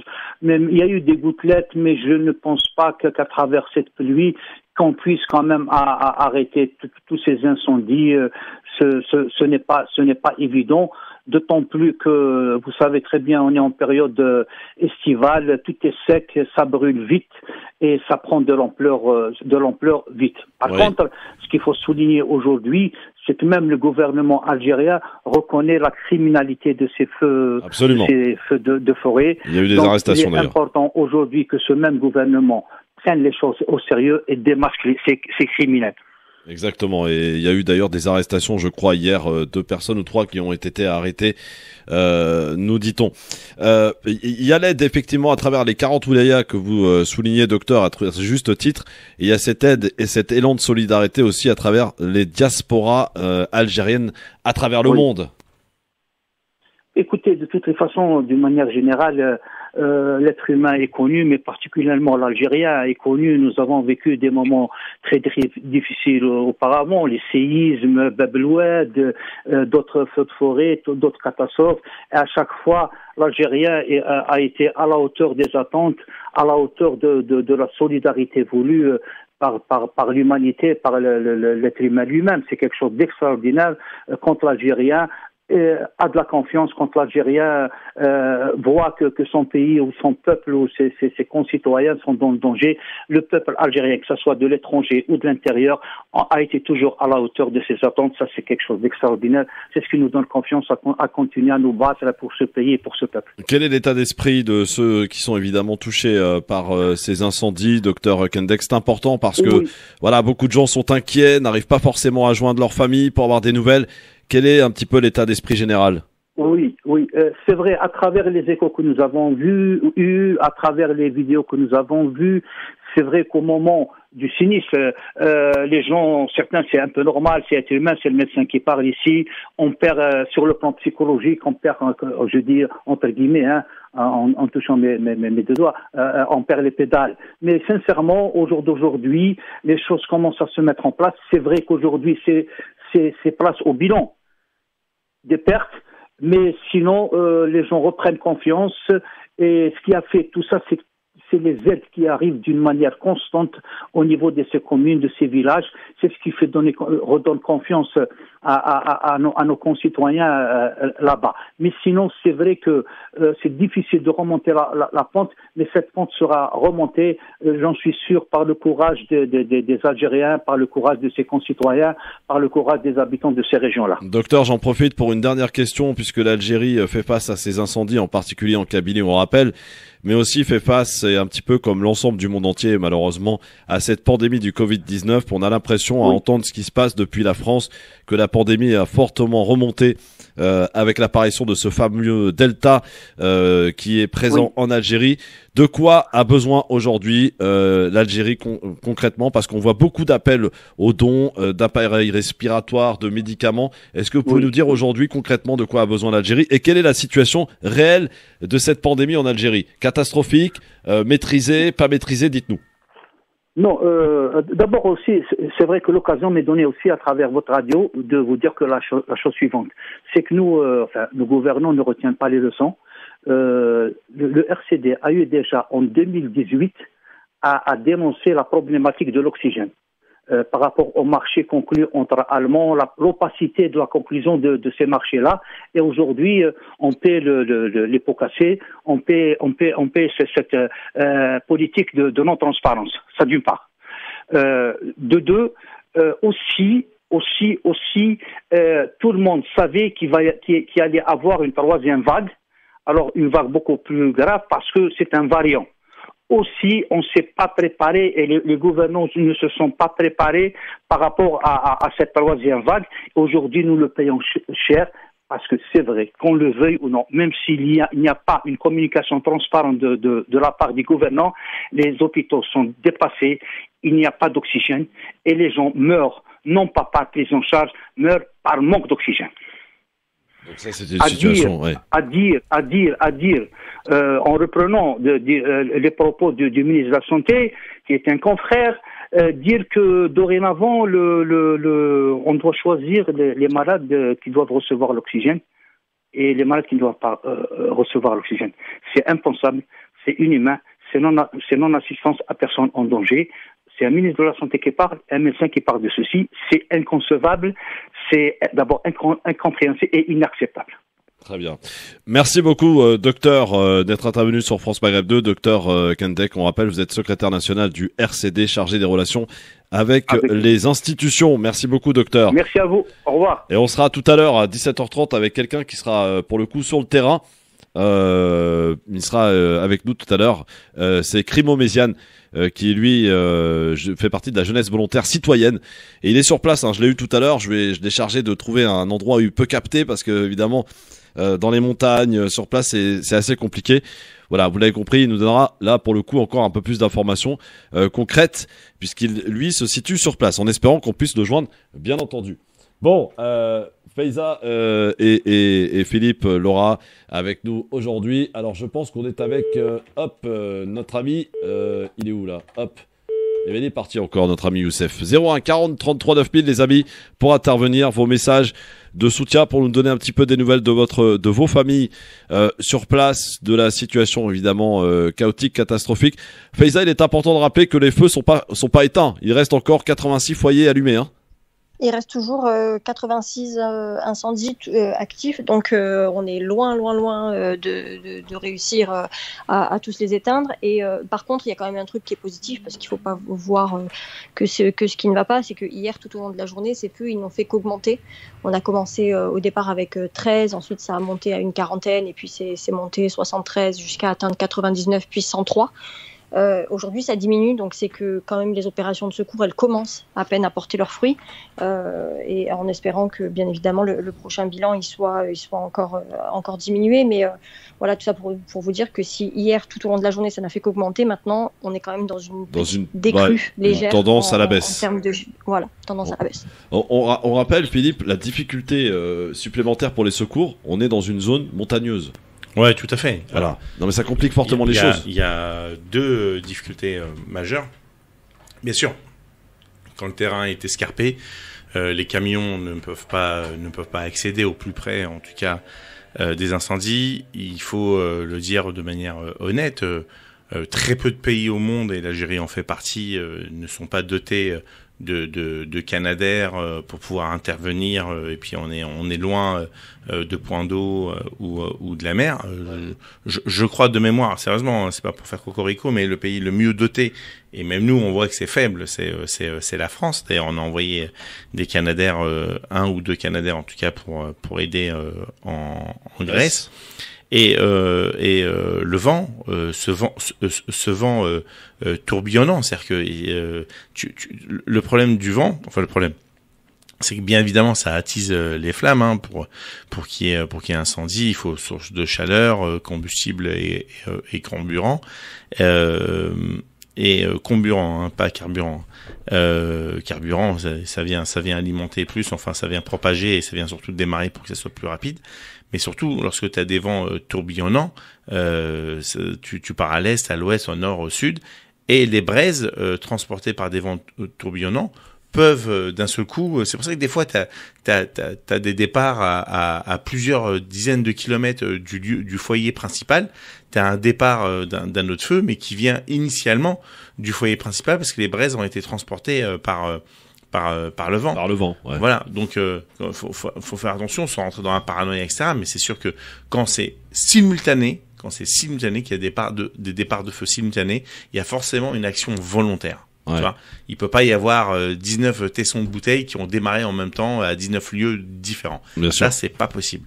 Mais lorsque tu as un feu principal, lorsque tu as un brasier, que ça prend, que ça flambe avec des arbres centenaires, millénaires, et que le vent emmène les braises par Mont et par Vaux, et forcément t'as une multiplication des foyers, et ce qui complexifie encore plus. C'est pour ça que des fois on se dit mais comment ça se fait que les gens ou les pompiers se sont retrouvés coincés ou que les gens n'ont pas fui? Mais parce que quand tu as un feu à 30 km au nord, tu t'attends pas qu'il démarre à 2 km chez toi au sud, quoi. C'est impossible, tu peux pas le voir. Et c'est pour ça qu'il y a des gens, malheureusement, qui se retrouvent emprisonnés et se dire je suis pas dans la coulée du feu puisque le feu repousse de l'autre côté et ça démarre derrière moi et c'est là où il y a le plus grand drame.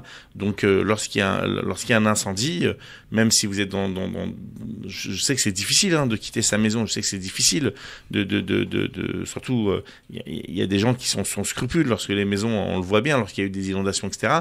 Il y a des gens qui sont venus en barque pour piller les baraques. Enfin, ces gens-là ce comportement est enregistré partout dans le monde. Hein. Voilà, et on a toujours le sentiment qu'avec le petit tuyau d'eau, même si c'est dégagé à côté de chez soi, on peut essayer de maîtriser. Non, pas du tout.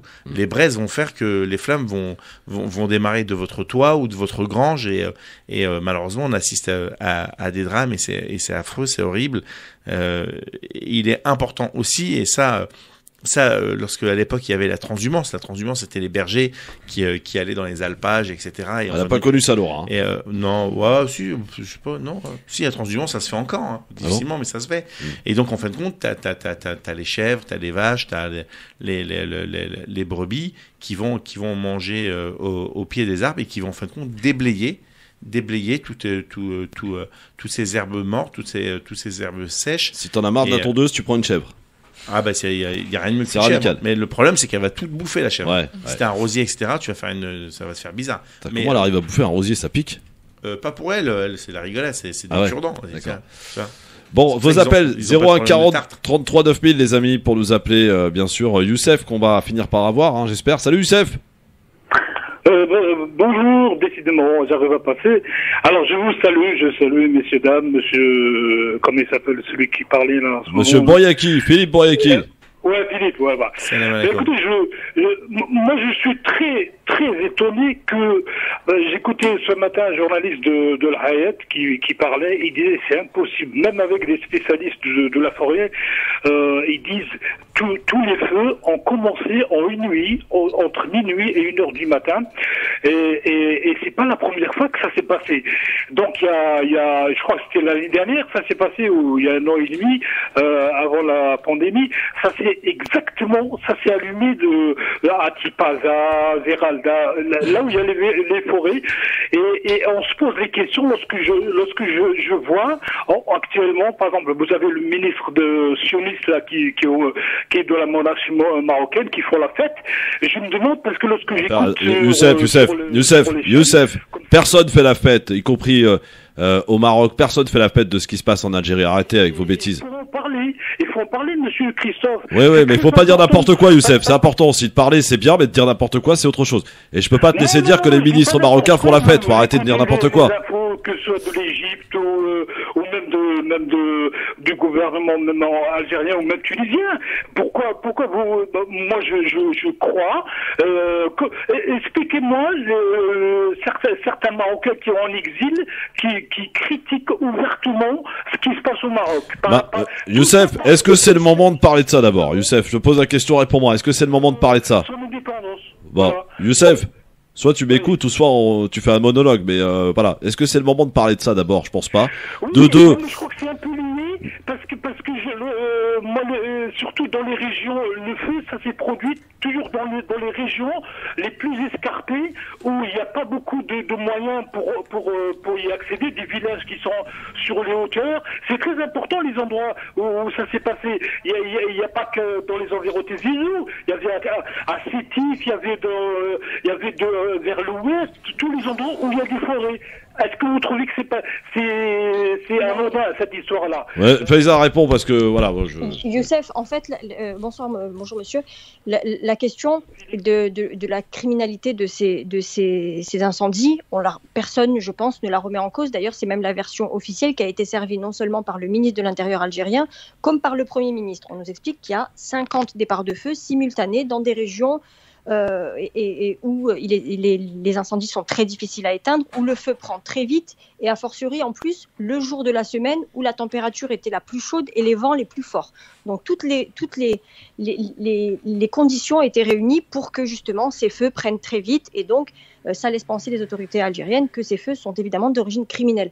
Ce que je pense aucun d'entre nous ne remet en cause. Maintenant que vous veniez mettre ça en perspective avec les réactions que vous attribuez prétendument à des ressortissants de nationalité marocaine, ça je ne peux pas vous laisser dire ça, monsieur. C'est des accusations qui sont très graves.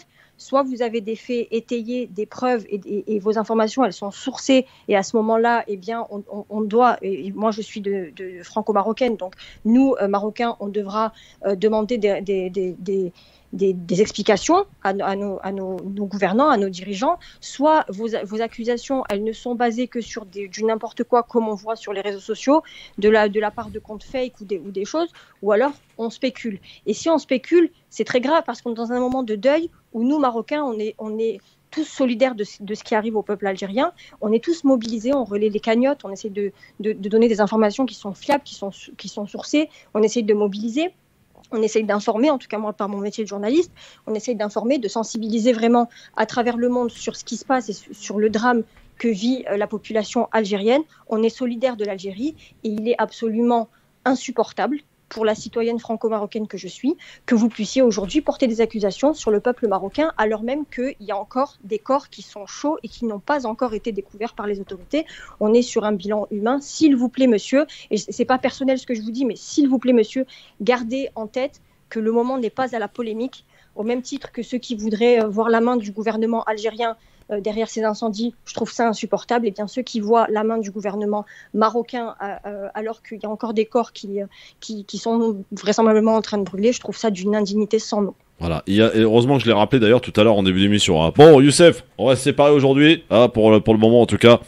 Mais voilà, oui, Philippe. Je voudrais même rajouter, merci infiniment Faiza, que moi les informations que j'ai, tu sais Christophe, qu'en général j'ai des informations assez fiables, que le Maroc est enclin à déployer de l'aide immédiatement à son voisin et son frère algérien. Alors ça, pour ça, on n'a pas d'informations fiables là-dessus. Moi, je les ai. Je les entends, hein, pas de problème. Non, je les ai de manière très fiable. Normalement, je devrais me rendre à partir du 23 jusqu'au 26. Je dis bien normalement, mais c'est pas complètement verrouillé justement au Maroc. Mais voilà, moi les infos que j'ai, le Maroc est prêt immédiatement à intervenir et à aller aider son voisin algérien. Il ne demande que ça, comme plein d'autres pays qui veulent venir en aide, mais c'est toujours très compliqué de mettre une logistique en place, un pont aérien pour accueillir, etc. Lorsque déjà tu dois faire à une situation de crise importante, et on voit d'ailleurs que le gouvernement a demandé aux militaires au péril de leur vie, et il faut leur rendre hommage d'aller sauver les civils. Et d'ailleurs c'est le but, hein, c'est le but lorsque tu fais l'engagement pour ta nation, hein, c'est ta nation avant même. Au même titre d'ailleurs, Philippe, tu as raison, et au même titre, et Faiza l'a rappelé, on peut lire que derrière ces incendies, l'État algérien est derrière. En fait, c'est absolument scandaleux, franchement, de lire des choses pareilles. Mais t'as des gens, Christophe. Non mais c'est facile de parler depuis son téléphone ou parler depuis son ordinateur et raconter des conneries. Christophe. Mais c'est un non-respect vis-à-vis des victimes déjà, premièrement. Il y a des gens qui se délectent de toute situation et de tension Vous concernant. êtes des pyromanes, c'est tout ce que vous êtes. Concernant l'Algérie, voilà. Quoi qu'il se passe, dès qu'il y a un tremblement de terre, dès qu'il y a un machin, ils essaieront toujours de diviser les Algériens. On est de retour dans un instant, tout de suite.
France Maghreb 2, France Maghreb 2.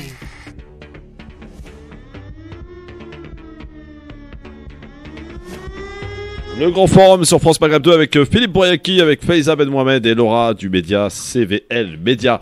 Avec nous sur France Maghreb 2 dans cette édition spéciale consacrée évidemment aux incendies en Algérie. Et on va tenter une communication avec Méziane Grimaud qui fait partie de la jeunesse volontaire citoyenne.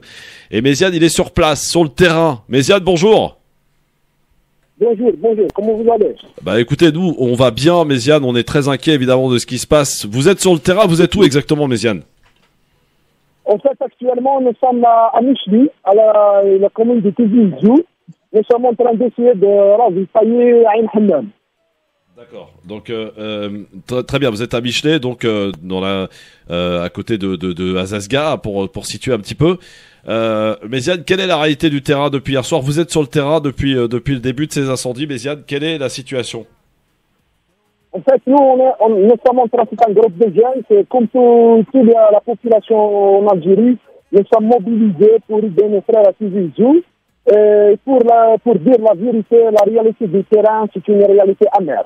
Parce que les incendies ne font que ravager, que ce soit les maisons, mais aussi prendre beaucoup de terrain.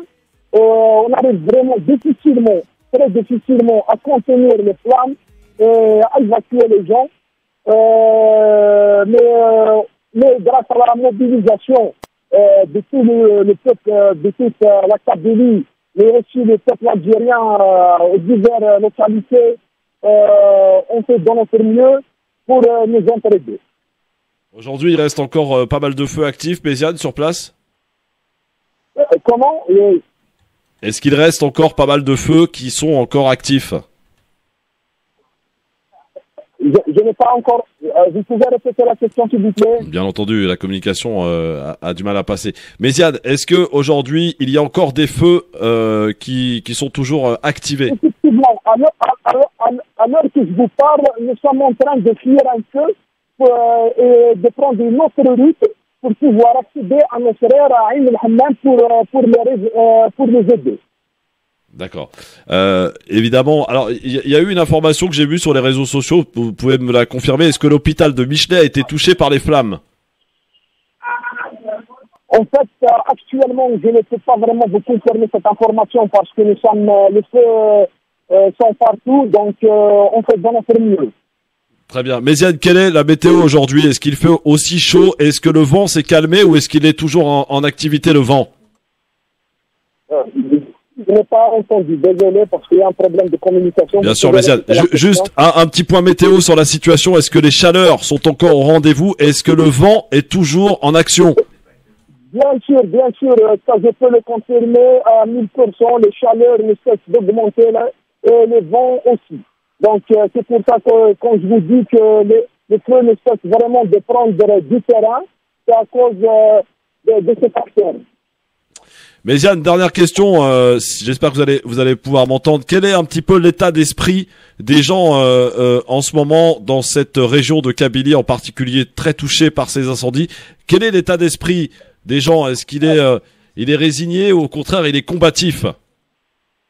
En fait, je peux vous confirmer l'information que ici les esprits en Kabylie sont solidaires, ils sont confrontés au danger, ils nous sont mis. Très bien. Merci beaucoup, Méziane, de nous avoir accordé quelques minutes. Vous êtes sur le terrain et vous apportez de l'aide. Et bravo à vous, en tout cas, et à toute votre équipe, bien sûr. Méziane, à très bientôt. Merci. Merci beaucoup, Méziane. Telle merde. Voilà, pour avoir la réalité du terrain, vous l'avez entendu comme moi. Les chaleurs sont toujours, toujours là. Elles s'accentuent même. Le vent, c'est ce qui complique un petit peu les choses. Est toujours en activité. C'est ça qu'il faut surveiller aussi. Le vent qui propage des feux qui sont toujours en activité. Pour l'heure, on doit vous dire clairement, Faiza, Philippe, Laura, qu'on n'a pas beaucoup d'informations qui nous sont relayées. Aujourd'hui, c'est très calme. À part un bilan qui a été revu à la hausse, et on peut le comprendre, c'est tout ce qu'on a eu comme information, Faiza. Oui, c'est ça. Donc, pas de nouveau bilan, si ce n'est celui qui a été donné à la mi-journée avec 65 morts, toujours. En revanche, les informations qui parviennent, elles font état d'une très, très grande solidarité du peuple algérien et des autres wilayas qui ne sont pas touchés en Algérie, qui ont qui ont affrété des colis alimentaires. Il y a des compagnies d'assurance qui sont venues aider également, qui ont affrété des camions avec des kits, on peut dire des kits de survie même, voilà, pour les populations qui sont sinistrées. Donc vraiment, le peuple algérien fait preuve d'une immense solidarité en attendant qu'évidemment il soit complètement éteint, ces feux, ce qui ne semble pas être d'actualité, en tout cas pas pour aujourd'hui. Après, évidemment, il y a beaucoup de monde qui fait état, au-delà des pertes humaines, de pertes matérielles. L'État algérien s'est porté garant, je dirais, en expliquant qu'il allait indemniser toutes les pertes. Il y a des gens qui ont perdu leur maison, il y a des gens qui ont perdu, votre intervenant tout à l'heure le disait, j'ai oublié son nom, mais le cœurier. Il y a des gens qui ont perdu les troupeaux qu'ils exploitaient. Il y a beaucoup d'arbres fruitiers qui ont été détruits, notamment du côté de Béjaïa. Il y a des pertes qui sont vraiment colossales et qui pourront être chiffrées qu'après très très longtemps. En tout cas, pas de nouveau bilan humain. Je pense qu'on en aura peut-être un autour de 20h, comme ça avait été le cas hier. Ils ont donné les dernières infos autour de 20h, 20h30. Et on rappelle que le président de la République, Abdelmadjid Tebboune, a annoncé 3 jours de deuil national. 3 jours de deuil national avec une suspension de toutes les activités gouvernementales, à l'exception de celles qui sont liées à la solidarité. Ouais, voilà. Ça, c'est les informations que nous avons en notre possession, les amis. Vous pouvez bien entendu nous appeler pour faire part de votre soutien. 01 40 33 9000. N'hésitez pas, on est là pour vous accueillir, pour parler évidemment de ce qui se passe en Algérie, dans cette région de Kabylie, une région très montagneuse, très compliquée, difficile d'accès. On rappelle, Philippe, pour les secours. Et cette perte considérable de militaires, quand même 28 militaires à l'heure où nous parlons, qui ont été pris au piège par les flammes. Et pourtant, ces militaires sont quand même des habitués, visiblement, de lutter contre des feux. Voilà, et ça n'empêche pas, évidemment, les drames, comme il y en a aussi dans différents pays du monde entier, des pompiers qui qui sont pourtant habilités à lutter contre les feux. Et pourtant, ça n'empêche pas des pertes humaines du côté des sapeurs-pompiers ou des gens, des secouristes, quoi, Philippe. On le voit chaque année, même en France, tu sais, dans le sud de la France. Moi, je pense aux marins-pompiers de Marseille, mais pas que, à tous les pompiers, y compris les pompiers volontaires. Les pompiers volontaires, c'est des gens qui travaillent dans le civil et qui, en dehors de leurs heures de civil, enchaînent sur des gardes avec des risques incroyables. C'est pour ça que lorsque le gouvernement se comporte mal avec eux, c'est juste... on n'a pas vu ça dans aucun pays au monde. Même les plus grands professionnels, c'est ce que je te disais, le fait que des brasiers puissent démarrer à des endroits différents et loin du premier foyer font que des fois les pompiers se retrouvent encerclés. Et la devise des pompiers, il faut saluer, c'est soldats du feu, c'est soldats de la vie, c'est sauver ou périr. Et donc, ils se posent pas de questions et sauver, et tout sauver, pas sauver que les êtres humains, sauver aussi les animaux et sauver le bien matériel des êtres humains qui représentent toute une vie, qui représentent de lourds sacrifices pour beaucoup, mais la vie n'a pas de prix, c'est ce qu'on discutait en aparté tout à l'heure. Protégez-vous et puis comme ça évite aussi de mettre en danger ces femmes et ces hommes qui, au péril de leur vie, viennent vous prêter assistance, et j'aurai toujours le plus profond respect pour nos anges gardiens qui viennent au péril de leur vie. Pour certains d'entre eux qui sont en grève d'ailleurs. Hein. Oui, ils sont en grève parce que... En France. Comme tu le sais, alors ils sont en grève. Ils sont en grève, mais ils n'ont pas le droit de faire grève. C'est juste incroyable. D'ailleurs, là, on m'a envoyé une vidéo de la Guadeloupe où on a appelé des pompiers volontaires pour remplacer des pompiers dits traditionnels. Tu vois, ce gouvernement est juste ignoble. Ils sont en grève parce qu'on les oblige à se faire vacciner, et au même moment, on n'oblige pas les policiers et les gendarmes à se faire vacciner parce qu'on suppose qu'ils sont pas directement au contact des gens ou de façon pas de manière prolongée. Voilà, c'est le 2 poids 2 mesures. Ouais. Et ils ont un statut dit spécial qui va être remis en cause à la rentrée. Moi, j'ai encore ces images fortes d'il y a un an et demi, un an et demi où les pompiers manifestaient, les pompiers volontaires, parce que les pompiers professionnels n'ont pas le droit de manifester puisqu'ils sont militaires. Et lorsque tu es militaire, tu n'as pas le droit au droit de grève, de manifestation et de représentation syndicale ou même être candidat à un parti politique. C'est la déontologie militaire, on en a parlé plusieurs fois ici. Tu vois des CRS et des gendarmes en train de charger et on se rappelle des images horribles, évidemment. Et pareil pour les infirmiers, enfin, ça n'existe pas dans un pays de démocratie. C'est pour ça que quand on parle de la République en marche, sans faire de politique politicienne à un jour de deuil comme celui-ci, je dis pour moi c'est la droite extrême et je ne vois pas de différence entre l'extrême droite et la République en marche. Heureusement qu'on a dit pas de politique aujourd'hui. Hein. Bon, Soraya nous appelle de Marseille. Bonjour Soraya. Soraya. Bon, Marseille. Soraya est plus là.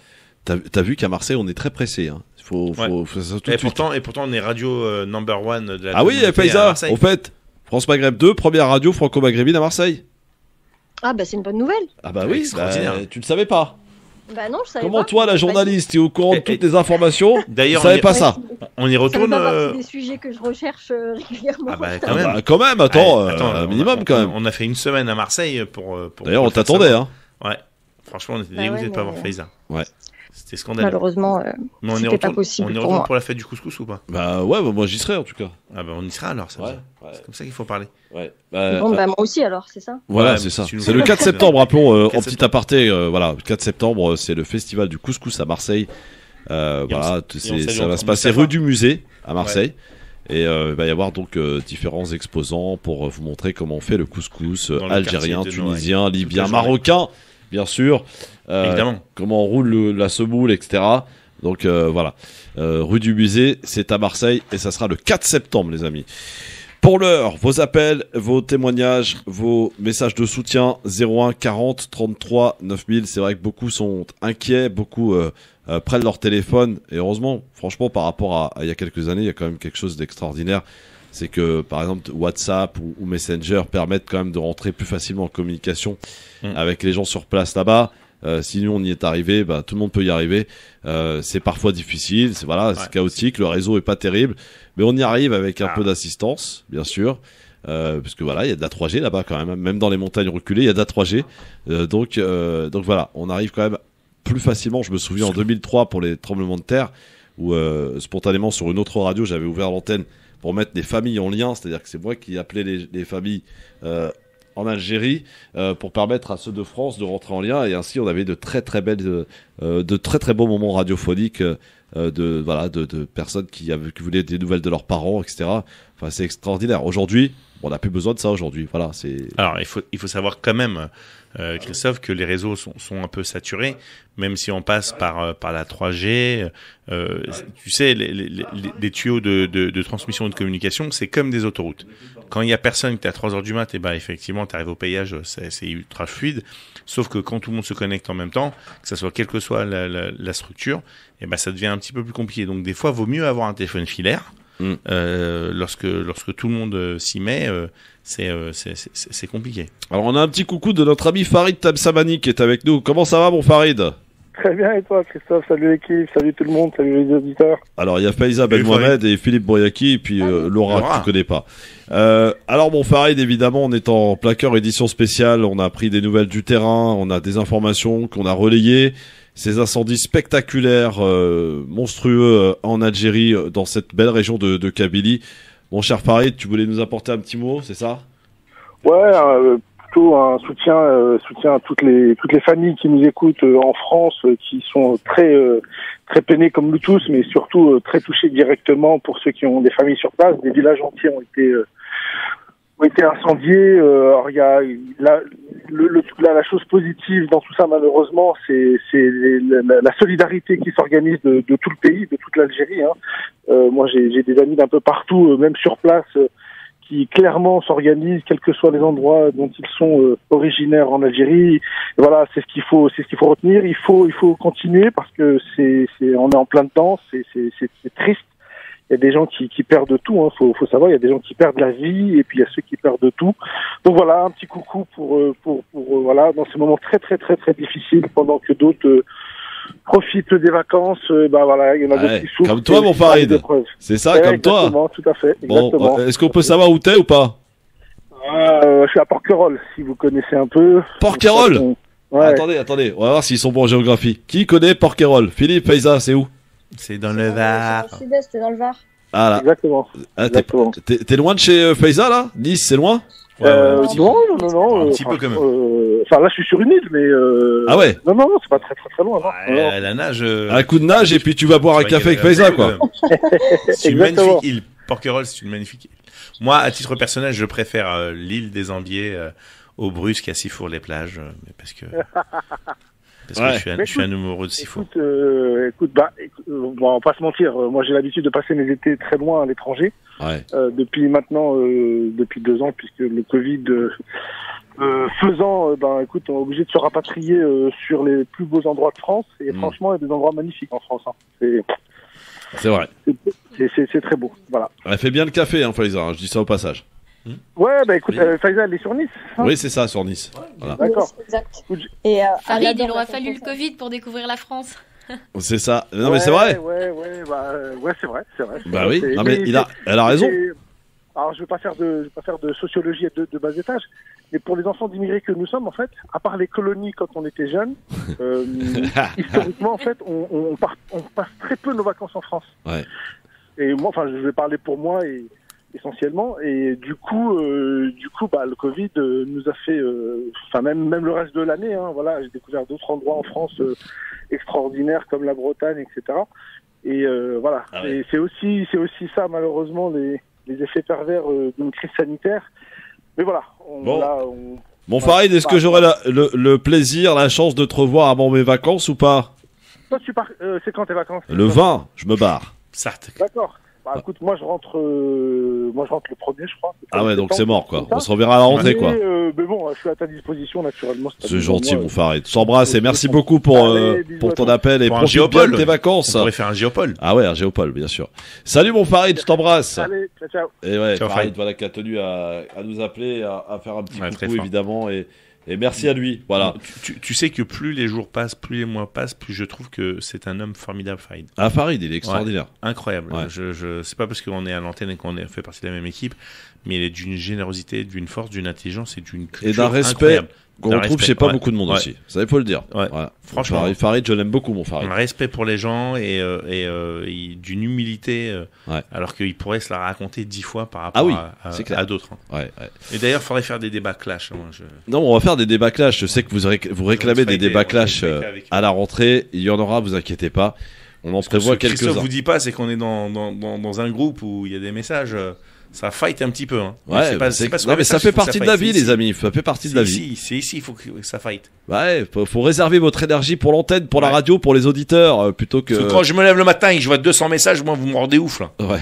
Bon, allez, dans un instant, évidemment, on va conclure cette édition spéciale en rappelant, évidemment, toute notre solidarité et toutes nos condoléances aux familles de victimes, à toutes celles et ceux qui ont perdu des proches, à tous ceux qui sont partis, qui ont été pris au piège par ces incendies, par ces flammes meurtrières. Voilà, on rappelle le bilan, 65 morts, dont 28 militaires, un deuil national de 3 jours qu'a décrété le président de la République, Abdelmadjid Tebboune.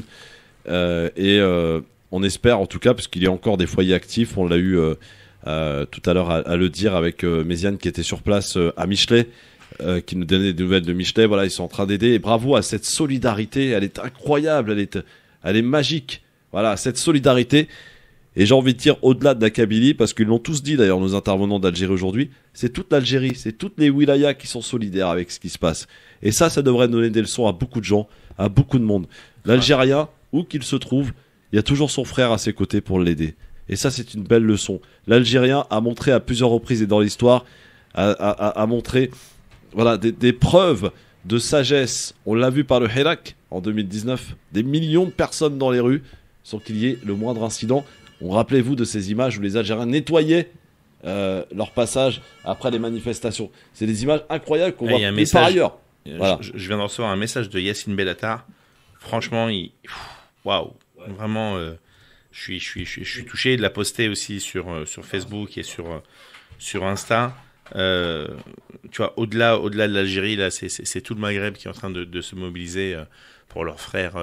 Voilà, tu sais que moi, Yacine Bellatar. Ouais, on l'embrasse, Yacine. Ouais. Voilà. Merci Yacine. Quand tu veux, tu viens à la radio, mon Yacine. Sofiane Lakhdari est avec nous. Comment ça va, mon Sofiane?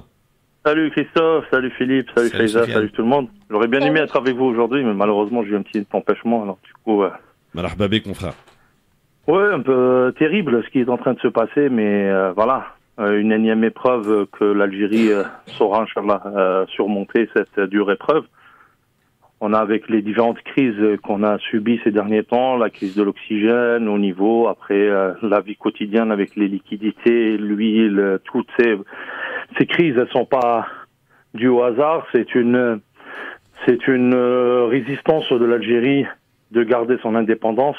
Aujourd'hui, on est en train d'assister à une redésignation de la carte du nouvel ordre mondial. Aujourd'hui, l'Algérie, beaucoup de gens l'ont souhaité qu'elle soit émiettée, qu'elle soit en guerre civile. Et tous les stratagèmes des ennemis de l'Algérie vont tomber à l'eau. Certains vont prendre cette déclaration comme un peu sulfureuse de ma part, sauf que l'origine criminelle de cet acte terroriste est justifiée, elle est connue, elle est clarifiée. Il y a des gens qui ont été arrêtés. Il y a 17 foyers en espace de peu de temps qui ont été enclenchés dans le Kabylie, aujourd'hui dans la wilaya de Taraf, à Skida, à Tiaret, à Médéa, à Blida, énormément une volonté de politique de terre brûlée après l'échec de tous leurs stratagèmes pour remonter la population et sortir et brûler le pays. La vigilance du peuple algérien, elle est toujours là. La solidarité entre les différentes régions. On a vu après le Covid, après la première épreuve, la solidarité avec la wilaya de Blida et les habitants de Blida. Aujourd'hui, c'est la Kabylie, Tizi Ouzou en particulier, qui vit des moments difficiles. Je peux vous dire, à travers tout le pays, il y a une solidarité sans précédent. Et c'est normal. Ça nous a été confirmé, Sofiane, avec les gens sur place qui nous ont tous confirmé. Faiza et Philippe en sont témoins et Laura. Ils nous ont tous dit que c'est toute l'Algérie entière qui est solidaire avec ce qui se passe en particulier. Même de l'extrême ouest à l'extrême est. Voilà. C'est une autre et c'est encore une leçon. C'est encore une leçon de l'Algérien. Voilà, qu'il nous donne aujourd'hui. Tout à fait. On une gifle aux ennemis de l'Algérie, ceux qui pensent que la Kabylie ne fait pas partie de l'Algérie ou l'Algérie en dehors de la Kabylie n'est pas l'Algérie. Ça, c'est une énième gifle. L'Algérie, elle est une et indivisible. Il y a des différents politiques. C'est tout à fait normal dans tout pays. On essaiera de les résoudre dans la tranquillité, de la sérénité, mais pas dans la haine et dans la guerre, comme certains voulaient emmener l'Algérie. Et je suis certain qu'après cette épreuve, on sortira encore plus fort. Aujourd'hui, on a vu que certains, et particulièrement les maquistes, ont désigné dès les premières minutes le coupable comme étant l'État algérien. C'est juste inimaginable et impensable, sauf que malheureusement, dans les réseaux sociaux, et on le sait, une guerre cyberguerre contre l'Algérie, avec toutes les fake news, avec toute cette volonté de mener l'Algérie vers une guerre fratricide et interne. Mais je peux vous dire, et je suis certain de ce que je suis en train d'avancer, c'est qu'ils n'arriveront jamais, parce que et les Kabyles et les Algériens dans leur ensemble sont conscients de la traîtrise de certains de leurs concitoyens et de la volonté de mener l'Algérie vers le néant. Mais voilà, avec toute cette douleur, je parle avec douleur parce que je connais des gens qui sont morts dans cette dure épreuve, soit militaire ou autre, ou bien des gens de notre... bref. Ouais, on le sent en tout cas, mon Sofiane, et merci de nous avoir accordé ces quelques mots. Et voilà, on a entendu cette colère, évidemment, qui s'exprime, mon Sofiane, et voilà, je la partage aussi, et beaucoup d'Algériens, de patriotes la partagent aussi. Merci, mon Sofiane, je t'embrasse. Merci pour ce regard, et encore une fois, merci Faiza pour tout ce qu'elle fait. Oui, et elle fait du bon travail, Faiza. Merci, Sofiane. Voilà. Ne quitte pas mon Sofiane, on est en pub et dans un instant Libertad sur France Maghreb 2. Allez, vous allez pouvoir nous parler de ce que vous voulez, évidemment en toute liberté. 01 40 33 9000, à tout de suite.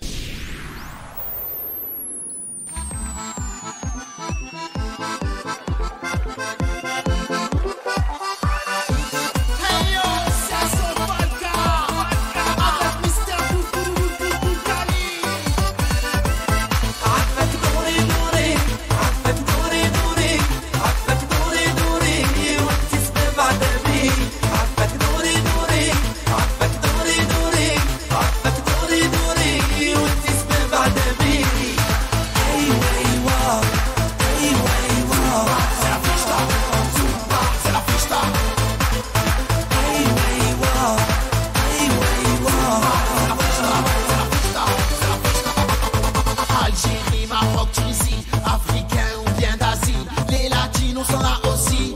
gadjous comme les gadjis, les anciens comme les petits. Tout le monde se mélange sur la piste. En avant, les artistes, c'est Sofalka et Boukali.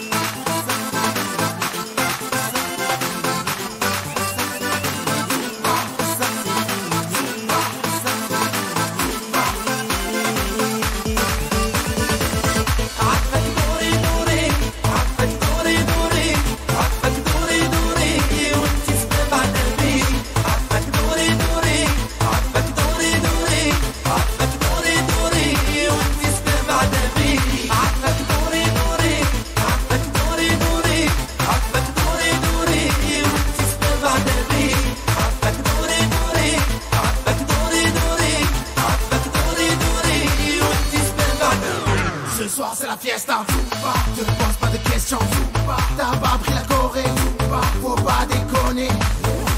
Peu importe ta couleur de peau, de la danse t'es accro. C'est toi qui fais le show, alors montre-nous ton niveau. C'est bon comme ça, c'est bon comme ça, c'est bon comme ça. Hey, way, wow. Hey, way, wow. Hey, way, wow.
France Maghreb 2, France Maghreb 2.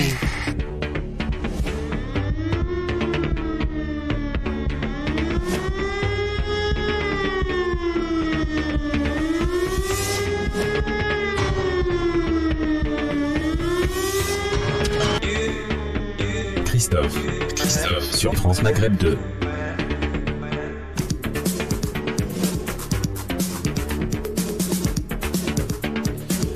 Le LGF sur France Maghreb 2. Allez, c'est les dernières minutes de cette émission. Voilà, on a été voilà, on a voulu faire cette émission pour vous donner les informations qu'on avait et surtout pour avoir aussi des gens du terrain. C'est important aussi de les avoir.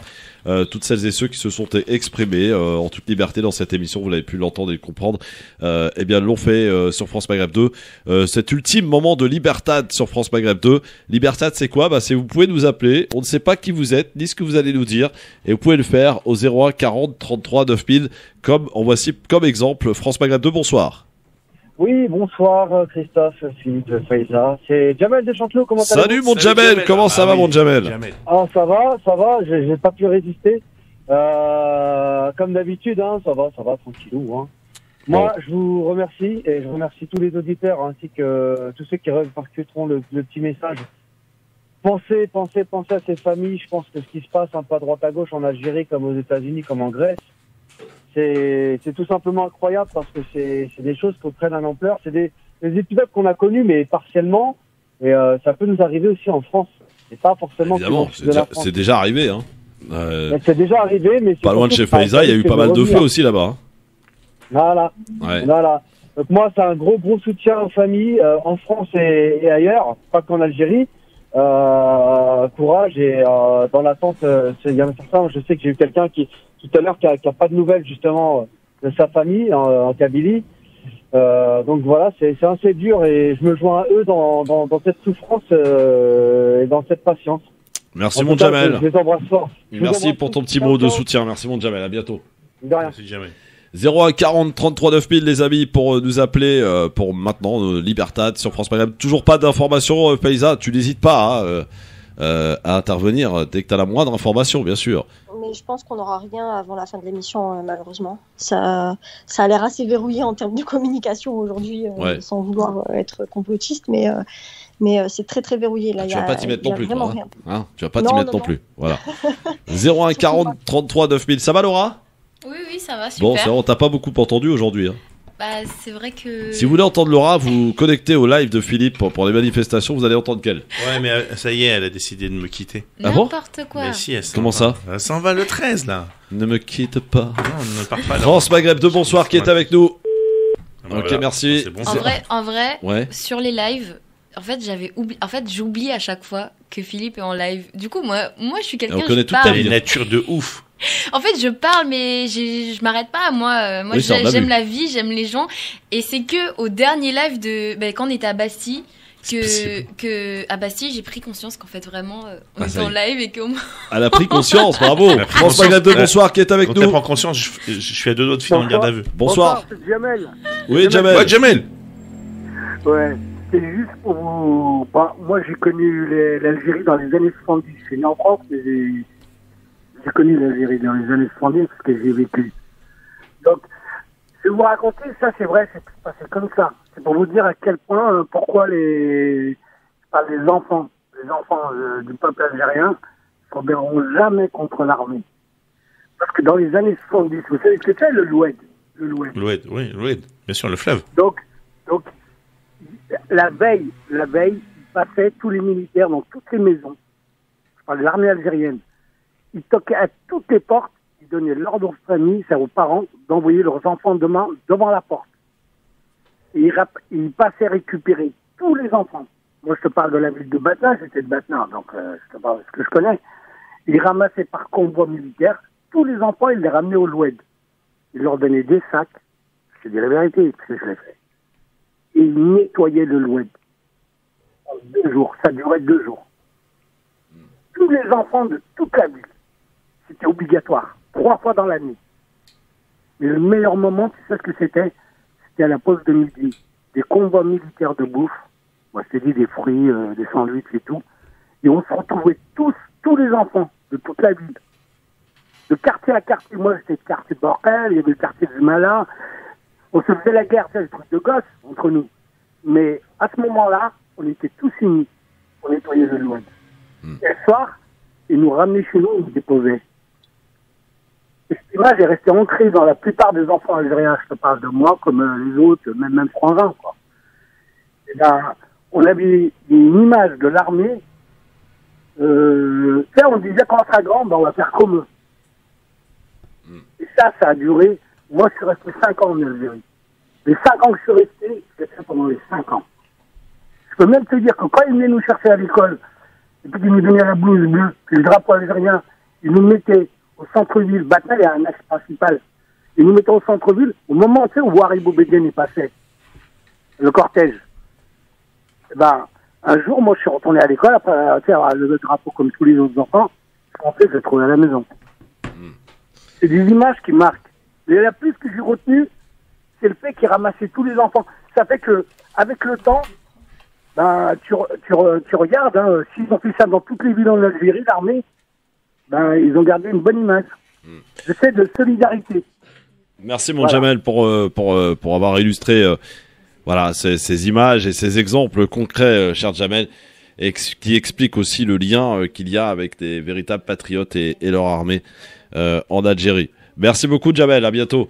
On arrive au terme de cette émission, bien sûr, on se retrouve demain. Autre ambiance, autre émission demain entre 16h et 18h. Merci beaucoup ma Faiza. Et bonnes vacances à toi. Voilà, j'ai l'occasion de te le redire encore une fois. Merci beaucoup. Merci à toi. Bonne soirée, à bientôt Philippe, à bientôt Christophe, et puis on se retrouve à la rentrée, Inch'Allah. Ah bah évidemment, je compte sur toi, hein, parce que tu sais qu'à chaque fois que t'es pas là pendant longtemps, il y a plein de rumeurs. Ouais, Faisal a quitté le LGF. Non, Faisal est là. Voilà. Et depuis un petit moment d'ailleurs, hein. Oh Faisal, en avant-première, je te fais, je vais te faire saliver. Soyez très attentifs à la rentrée. On vous promet un débat entre deux personnalités ultra sulfureuses. Ouais. Voilà. Ah oui. Ouais. Il y a Jean Messia dans les deux ou pas? Je ne parlerai qu'en présence de mon avocat, Maître Maghrebi n'est pas là. Donc, bouge pas. Si tu veux, on va te le révéler tout de suite en antenne. Merci mon Philippe, merci beaucoup. On te revoit la semaine prochaine avant mes vacances. Non, la semaine prochaine, je suis en formation aux journées, au C10 des écologistes, et après j'enchaîne avec les journées d'été des écologistes. D'accord. Vas-y, va. L'écolo. Laura, merci beaucoup d'être venue. Tu reviendras à nous voir. Par Skype. Laura. Oui, je reviendrai, mais pas tout de suite. Pourquoi? Qu'est-ce qu'il y a? Tu te fais désirer? C'est pas ça, c'est qu'à partir du 13, elle est SDF. Donc si vous avez un logement à offrir pendant 3 mois à Paris sans attente de loyer, parce qu'elle n'a pas encore travaillé, ça se décante à la rentrée. Ouais, ta situation est compliquée là. Ouais. Non, mais parce qu'à la base, elle est de Guadeloupe et elle a dû revenir en urgence de Guadeloupe pour racheter son matériel parce qu'elle s'est fait tout arracher là-bas. Et donc, elle doit rentrer, mais elle voudrait rester à Paris. Elle revient normalement au mois d'octobre en coloc, etc. Mais d'ici le mois d'octobre, elle se retrouve SDF à partir du 13. Il faut dire la vérité. Donc, si vous écoutez la radio et que vous avez un appartement de dispo et que vous voulez pas vous le faire squatter, Laura peut vous le garder jusqu'au mois d'octobre. Voilà. Très bien. Et je connais les auditeurs et les auditrices de France Maghreb 2 et leur générosité. On va où? Donc voilà. Pour t'aider?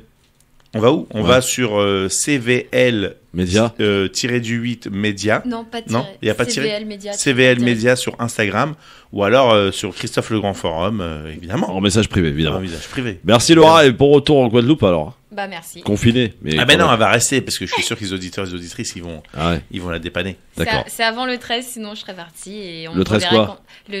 Vendredi là. C'est vendredi le 13. Ouais, mais c'est bien l'urgence, c'est bien quand c'est un peu fou. Ouais.